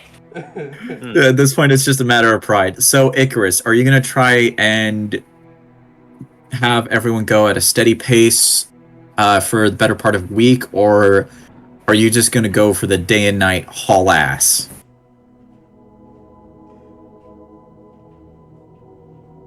Well, it's up to Nugget. How he's just gonna keep going until Nugget says no. Okay. Okay, then I'm gonna have to make some rolls. Machine Where Nugget. is? Yeah, no shit. All right. Because Icarus doesn't have to do anything. He just points Nugget in a direction and then just can sleep on him. Yeah, no, that's pretty much what happens. I feel like I'm missing a die. Am I missing a die? I don't think I am, but it feels like I am. All right. Well, now I'm missing the D4 again. Okay. Let's see. That was cocked. Okay. What is Nuggets? Okay, so Nugget, for the most part, hauls ass for like the first couple of days or so, but you do eventually see that he does kind of begin to tire out. So I'd say for the most part, instead of getting there within like 3 days, it's probably going to be close to like 4-ish, give or take. But with that, I will say I'd like everyone to make a Constitution saving throw in this case to see if y'all manage to fucking push through, or if you do end up kind of getting tired out towards the bit of it. All right. I got a 2 for. We're all exhausted. Oh my god! Everyone is Well exhausted. done, Icarus. So I'm going. Okay, so I'm gonna roll. I'm gonna roll for the others. Pride. Damn. Okay. What happened to the man? after- Prideful thing. After Frost asks Okay. what you guys bet on, and you say pride, Frost is gonna say, yes, killer of many. The killer of men. Pride. Killer of So- many. Let's see. Let me see the rolls here. Let's see. No, that doesn't count. All of you rolled 2? Yeah, we all- did. Yeah. Oh my fucking god. Okay, so Are we allowed to reroll? That feels like a. No, I'm just kidding. Yeah. I mean, if you want it, if you want to use your pity roll, you can. Nah, Yeah. it's all good. Nah, it's fine. And fucking Lou is like, yeah. Okay, so all of you rolled 2. Raytheon got a nat 1. With an ending result of 3. What did I do? I did this. Big B rolled a 6, which resulted in a total score of 13. Beat Rogue. Whoops. Oosh. Yeah. So, all of you take a point of exhaustion. My bad. All right. Oh, I am- then. Yeah. Yeah. So by day 4, you all make your way over to. You finally make your way over to Checkpoint Outpost, which is by far the most metallic, clean-looking, well-structured design any of you have seen in the Outlands.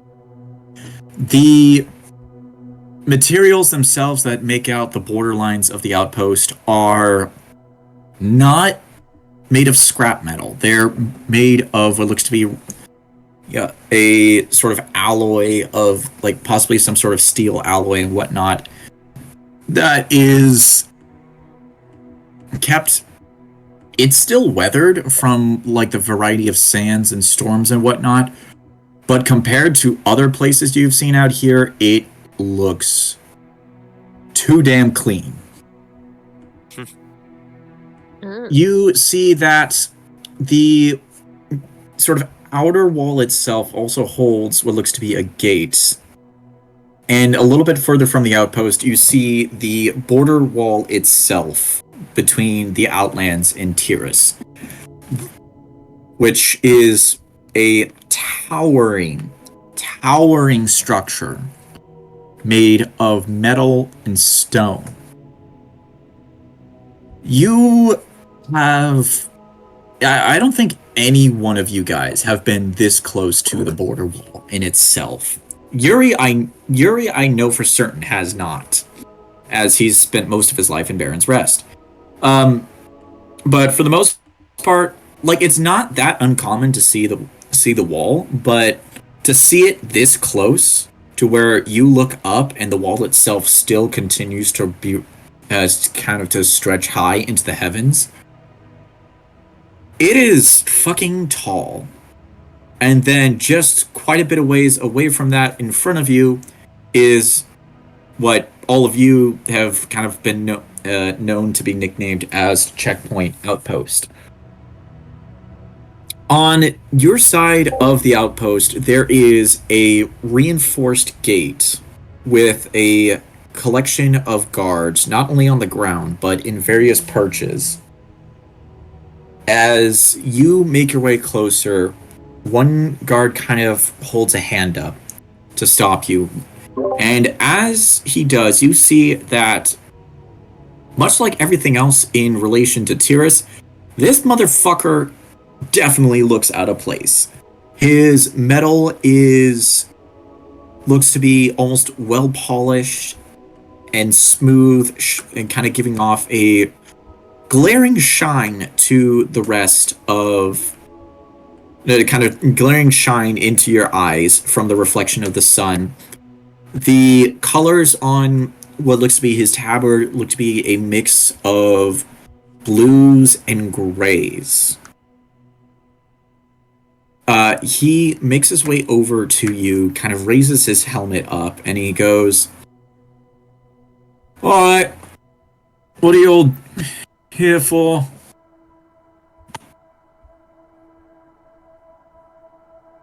I have a note for you. Kind of reaches Yes. up. And he just hands over the note. Yeah. He reaches out, grabs it, opens it up, kind of looks over it for a little bit, folds it, hands it back to you, and goes, let's see. Alright, you can leave your vehicles in the lot in the interior of the gate. We will remove the cargo from wherever you have stored it. We will place it in order to give it back to the Sisters of the Flame. Meanwhile, the rest of you will follow another guard into the offices where we will contact Atticus Blake and hopefully get you interviewed for proper documentation to make your way into Tyrus. Is there any questions? One. A horse isn't really a vehicle. We have stables for all sorts of beasts of burden, including those of a spell-tech origin. However, there is going to be further documentation needed to allow your horse to be allowed in through the border into the Republic of Tyrus. This also goes for any mode of transportation you wish to take through the border itself, and that will have to be held in a separate interview at a different time period. Is there anything else you would like to ask before I let you inside? I've got a couple big boxes to give to Atticus Blake from Sisters of the Flame. What do I do about that? You may leave them in the vehicle, and we will take care of the boxes themselves, as had been stated in the note given to you by the leader of the Sisters of the Flame. Also, what kind of documentation are we talking about here? I take it this is going to be your first time into the Republic of Tyrus.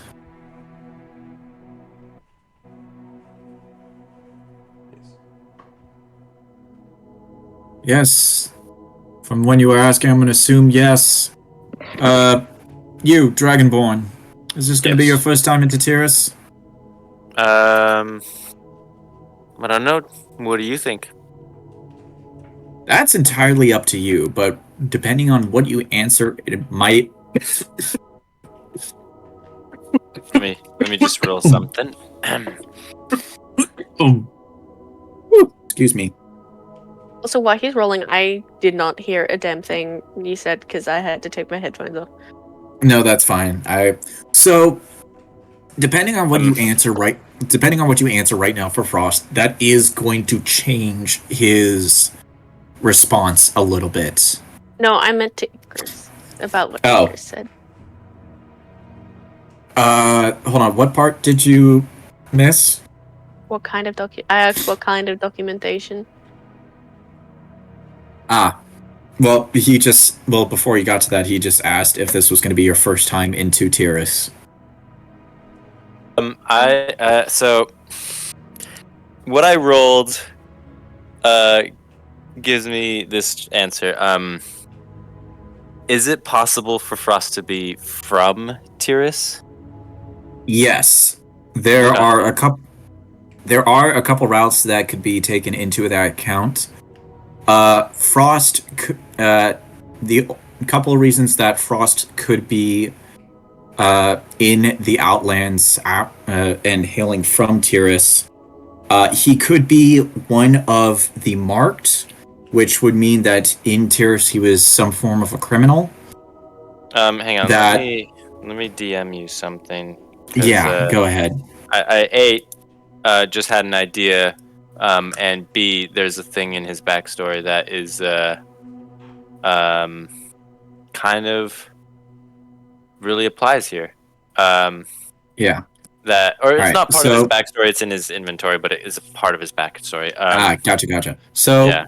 We'll skip over Frost for a second. The guard looks to the rest of you and is like, seeing as this is your first time within the Republic of Tyrus, there's going to be a multitude of questions about your persons, such as history, other forms of identification, whether or not you have a criminal record, as known within the Outlands. And there will be a process of acquiring for you documents of identification to which you would be able to use throughout any official facilities within the Republic in order to identify yourselves. For your beasts of burden and any forms of transportation you wish to take with you, there's going to be a separate interview in which we'll create the process of applying for a permit of ownership. Yes, this unfortunately includes all spell tech created devices, as we need to make sure that they are of a decent quality and standard in which they will not explode. A lot of older tech seems to do that fairly often. All right. Second question. Yes? What? Hypothetical. What if you weren't born recent, like any time this century? Hypothetically. There are races that do have lifespans that are a little bit longer, in which that doesn't necessarily involve any sort of additional interviews and or application processes. However, if you are a Asmar that seems to have fallen either from the realms of light, darkness, or from hell, there will be a separate interview in regards to that, in trying to divulge into history along that side, the reasons you fell, whether or not your allegiances actually lie. It's all very standard applications. Okay, brilliant. I'm gonna need to do that. Very well. Takes the note back from you again, takes what looks to be some sort of pencil or quill, kind of writes a secondary note underneath the first one, kind of blows on a little bit, passes it to you, and goes, As soon as you see Mr. Blake, be sure to give this to him and make sure that he sees the secondary inscription.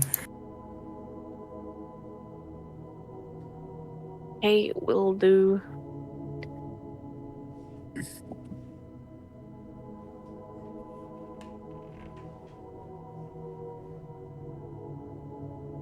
Anything else? I will get to that as soon as I am done DMing Dusk. Oh. Something just happened. Something just happened. Something just happened. Something just developed. Something just happened. Oh no. I don't know if I spelled Tyrus properly or not. Listen, I couldn't even remember my brother's name. You're good.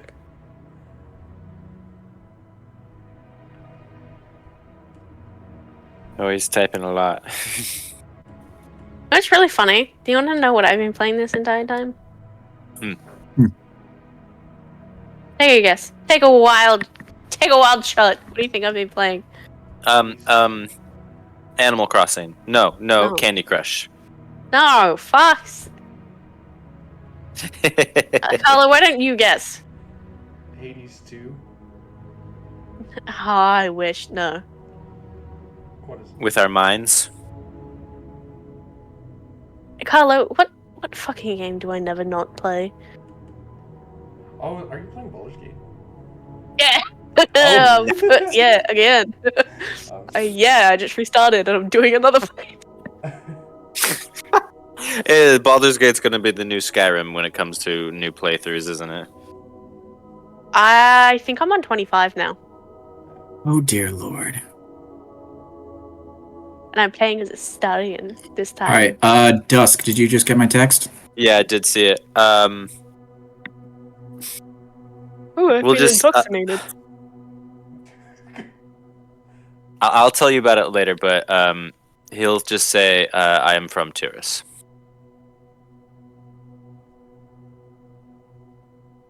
Alright. Sir, if you are... Let's see. Because of the fact that you were once from Tyrus, I'm afraid I do have to ask this question. I'm sorry if it ends up being personal or not. May I do a preliminary scan to see whether or not you have the arcane brand? What was the arcane brands again? Is that the thing that the marked people have? Yeah, that's the thing that the marked have, which is a visible brand of runes, usually set within sort of like the inner wrist, that act as not 100% as a tracking device, but sets off a sort of arcane alarm within some facility within Tyrus, letting them know that a criminal has kind of made their way back into Tyrus without proper authorization, and kind of also acts as a homing beacon to try and track them down within Tyrus. Okay. Yeah, he's just going to nod to them. Yeah, and then I'll let you decide the rest. So, you first off get out of the car, which I think you are in the car, but you get out, you kind of stand in front, you watch as this guard takes out a metallic device of some sort and kind of starts to wave it along the chest and the arms of his body. It makes the airport scanning sound. Yeah. Would Frost have the mark? I'm gonna let you decide that. Oh shit. Oh shit. Okay, I'm gonna have to roll something here now. Okay. Oh, I love this. It's a lot of fun to like work on your backstory with your DM. I love doing that. Say evens. It's that. Okay. You watch as the machine itself makes its way over across your arm. And it lets off a pinging noise. The guard takes the machine, puts it in his pocket, and goes, "Sir, unfortunately, we are going to have to ask you to be a part of a separate interview that Mr. Blake will facilitate, and we will see whether or not you would be able to have access back into Tyrus. However, I will be very blunt. There is a high chance that you will not." Very well. That being said, you may make your way into Checkpoint. Honestly, I really hate that fucking name. Please leave all manner of transportation, whether it be tech vehicles or beasts of burden of any of either standard or of machinational design, within the designated area, and then please follow another guard into the offices where you will wait to have your interviews with Mr. Blake. This guy hates his job. Yeah. This guy totally hates his job. Yeah. Roll an insight check. No, it's just like it's not a character. Yeah. It's just a personal thing. You know what? I'm gonna roll it. Yeah, just roll it. Just roll it anyway. I also have one more question. Shoot. Have you seen a rogue? I haven't seen a rogue. Have you seen a halfling come through here? So that's gonna be a 16 for the insight check. He hates his job. I knew it. He does. Yeah, he hates his job. He also did tense up a little bit more as soon as he finished his, for lack of better words, pat down of you. When he scanned Yeah. me? Yeah, after he finished his scan, he did kind of tense up a little bit more. You see the guard kind of look to you and go,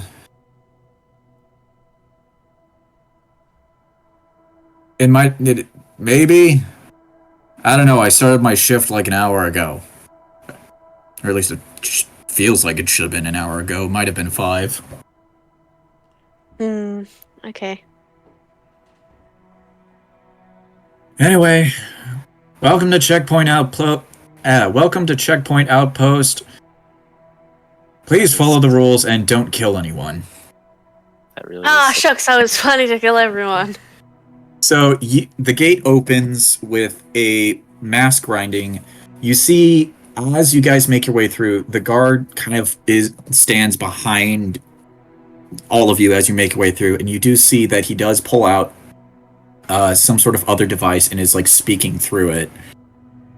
Though at this point, either you are too much shit is in the way for you to hear, or you just don't really care.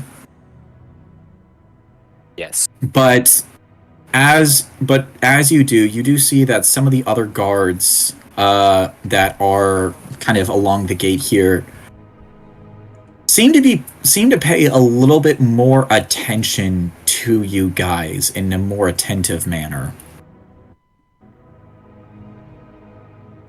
Eventually you make your way to sort of the designated area for your vehicles, and as you do, you see that there are a handful of other soldiers kind of waiting for all of you. As you all kind of make your way out, you see one in looks to be a little bit shorter, not necessarily halfling, possibly dwarf. And then you're fairly obvious it's dwarf when he starts talking. It's like, right, you fuckers follow me.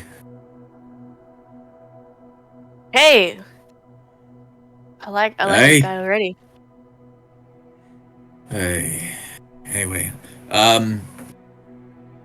you, Dragonborn. Yes, sir. Unfortunately for you, we are going to have to ask you to relinquish any and all weaponry you might have. I willingly relinquish my weaponry. which Right. would be my crossbow and mace, and Yeah. I guess my shield too, and my crossbow bolt.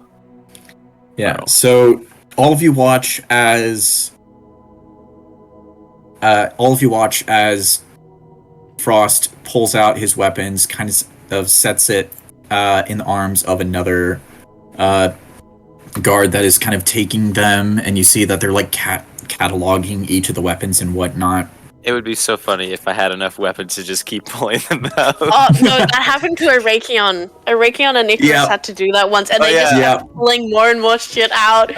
Yeah. I forgot Though- how many weapons you two have. Yeah. I mean, it's Yeah. like shit After everywhere. that, the dwarf looks to the rest of you and goes, "Right. For the rest of you, relinquishing your weapons is not mandatory, it is purely optional. However, we do ask that you do not brandish your weapons within the outpost unless uses of self-defense. Is that abundantly clear? Yes. This also goes for any forms of combative magic.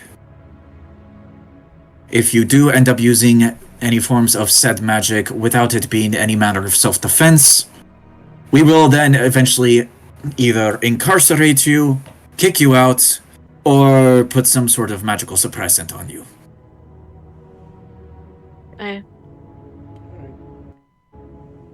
Now, That's fair. the rest of you follow me. We will make our way over to the documentation offices and we will contact Mr. Blake as soon as possible. Are there any other questions? Nope. Right. All of you, follow me. And then kind of stops for a bit, gets a couple pieces of paperwork from another guard, and is like, "Oh, one last thing. Who owns the cruiser? Who owns the horse?" Iron Horse. Right. Take this, for lack of better words. This is a ticket of... It just basically allows us to figure out who the fuck it eventually belongs to so we can get things back to the right people.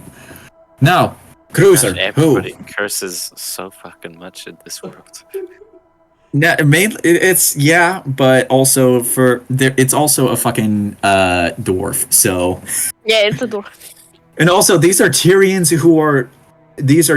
soldiers who live within the Outlands. They don't really want to be here. They've probably on some like punishment duty or something. Yeah, no. So Arakion eventually raises his hand. The dwarf hands him the other ticket and goes, "Alright, follow me." And he leads you through parts of the outpost. You do watch that several other soldiers kind of follow behind at a distance, but are still fairly visible. And I want all of you to kind of give me a perception check. All right. Okay, let me open my eyes real quick. They are closed. I am not opening shit. Natural one. Damn. Ain't nothing going on behind these eyes. I got a 13. Okay.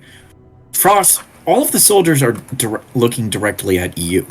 Of course they are. Yeah, They which should to be you, afraid of me. yeah, honestly, for you that's not entirely surprising, but it's still a little eerie, at the very least. I Did know he this. stab someone? Yeah, no, for the I rest of know you, the- for the rest I of know you, the deal you don't here. pay attention. For the rest of you, you don't pay attention. You are just kind of looking around. This, at the very least, this side of the outpost is definitely militaristic. You see that the designs of sort of the buildings and the areas and the roadways are all simplistic, efficient, and kept at a fairly decent cleanliness that you all find very creepy because you all live in the Outlands. Shit's gonna end up dirty. You kind of eventually make your way sort of the outskirts of the militaristic side to the civilian districts, which eventually do start to kind of brim with more popularity than the military district. And you all see that, at the very least for the members of the civilians that are here that do pay attention to you, they kind of bounce their eyes between each of you, between one of you and then the guards, and then back at you, back towards another person. Eventually, you are directed towards a building of what looks to be of some sort of brick and mortar that almost all of you are not familiar with, except for maybe Frost.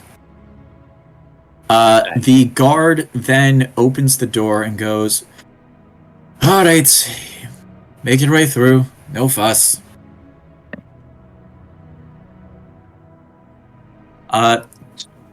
You, as much as it sounded like that the dwarf was being fairly kind about it, you do kind of see that the guards all behind you are kind of pushing you all in. Not aggressively pushing, but they're kind of making their way closer and closer to where the only way forward is through the doors to this building. Eventually, you kind of do make your way up the stairs and into the building, and just like everything else in this outpost, this place is too damn clean. The walls themselves look like they have a fairly fresh paint of coat on them. The building itself is made of wood that doesn't look like it was slapstick together or partly rotting. The decorations in there are in better condition than anything you've seen in the Outlands. And you see at first there is in this building, it starts out in sort of like an open-ish area with a variety of different sort of separate rooms, desks, and kind of chairs. For lack of better words, this kind of do I really want to say this looks like the DMV? Oh god, Yes. It's the DMV. Yeah, no, it's kind of like the DMV. Eventually, you make your way up to a desk where you see a half-orc lady kind of sitting, dressed in what looks to be a button-up blouse, a skirt, and was wearing glasses. Which, for all of you, are like, wait, this doesn't look right. The half-orc eventually looks up from whatever work she was doing to all of you and goes, "Oh, another group looking for documents, right?" Yep. Alright. Did they say who your interviewer was going to be?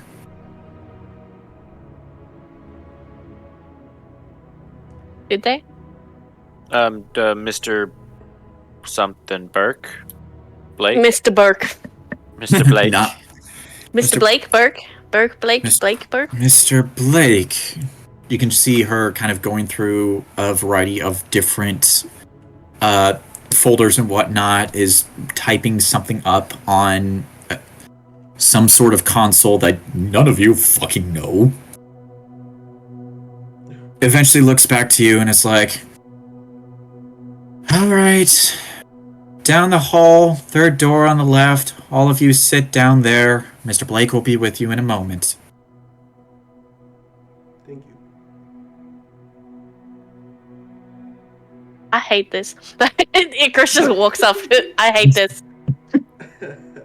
You guys were so much better when you didn't have this fucking shit.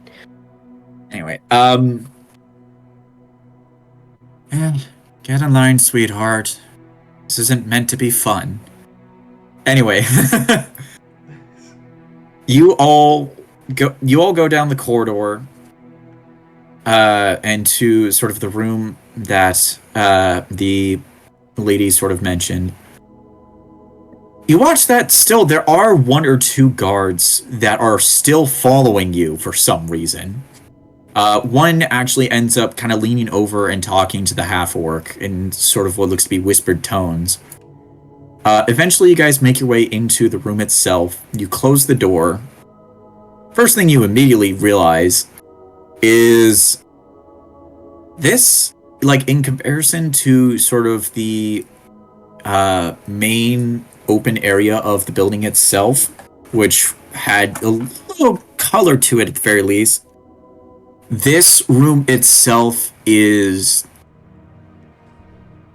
kind of stark of a lot of color. Like, the walls themselves look to be as if they're painted a sort of dull grayish blue and whatnot.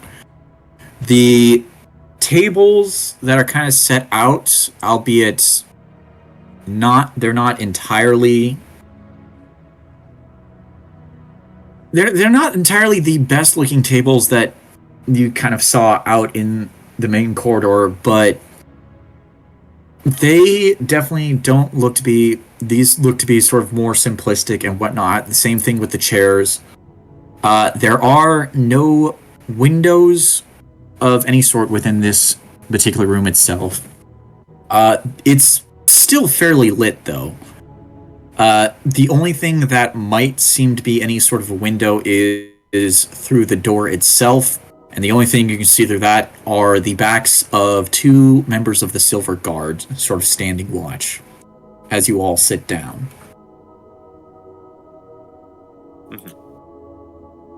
That is actually where we're going to end today's episode, unfortunately. No. So, thank you all for playing, even though this was a lot of roleplay. Thank you, everyone, for watching. I hope you enjoyed this. We will get back into this next week with the interview, seeing whether or not these guys will actually get into Tyrus properly. And legally. Yeah, properly, legally, whatever you want to call it. And find out what other mysteries and or chaotic fuckeries lie ahead. But until then, we will see you all next time. Have a good one. Did Frost stab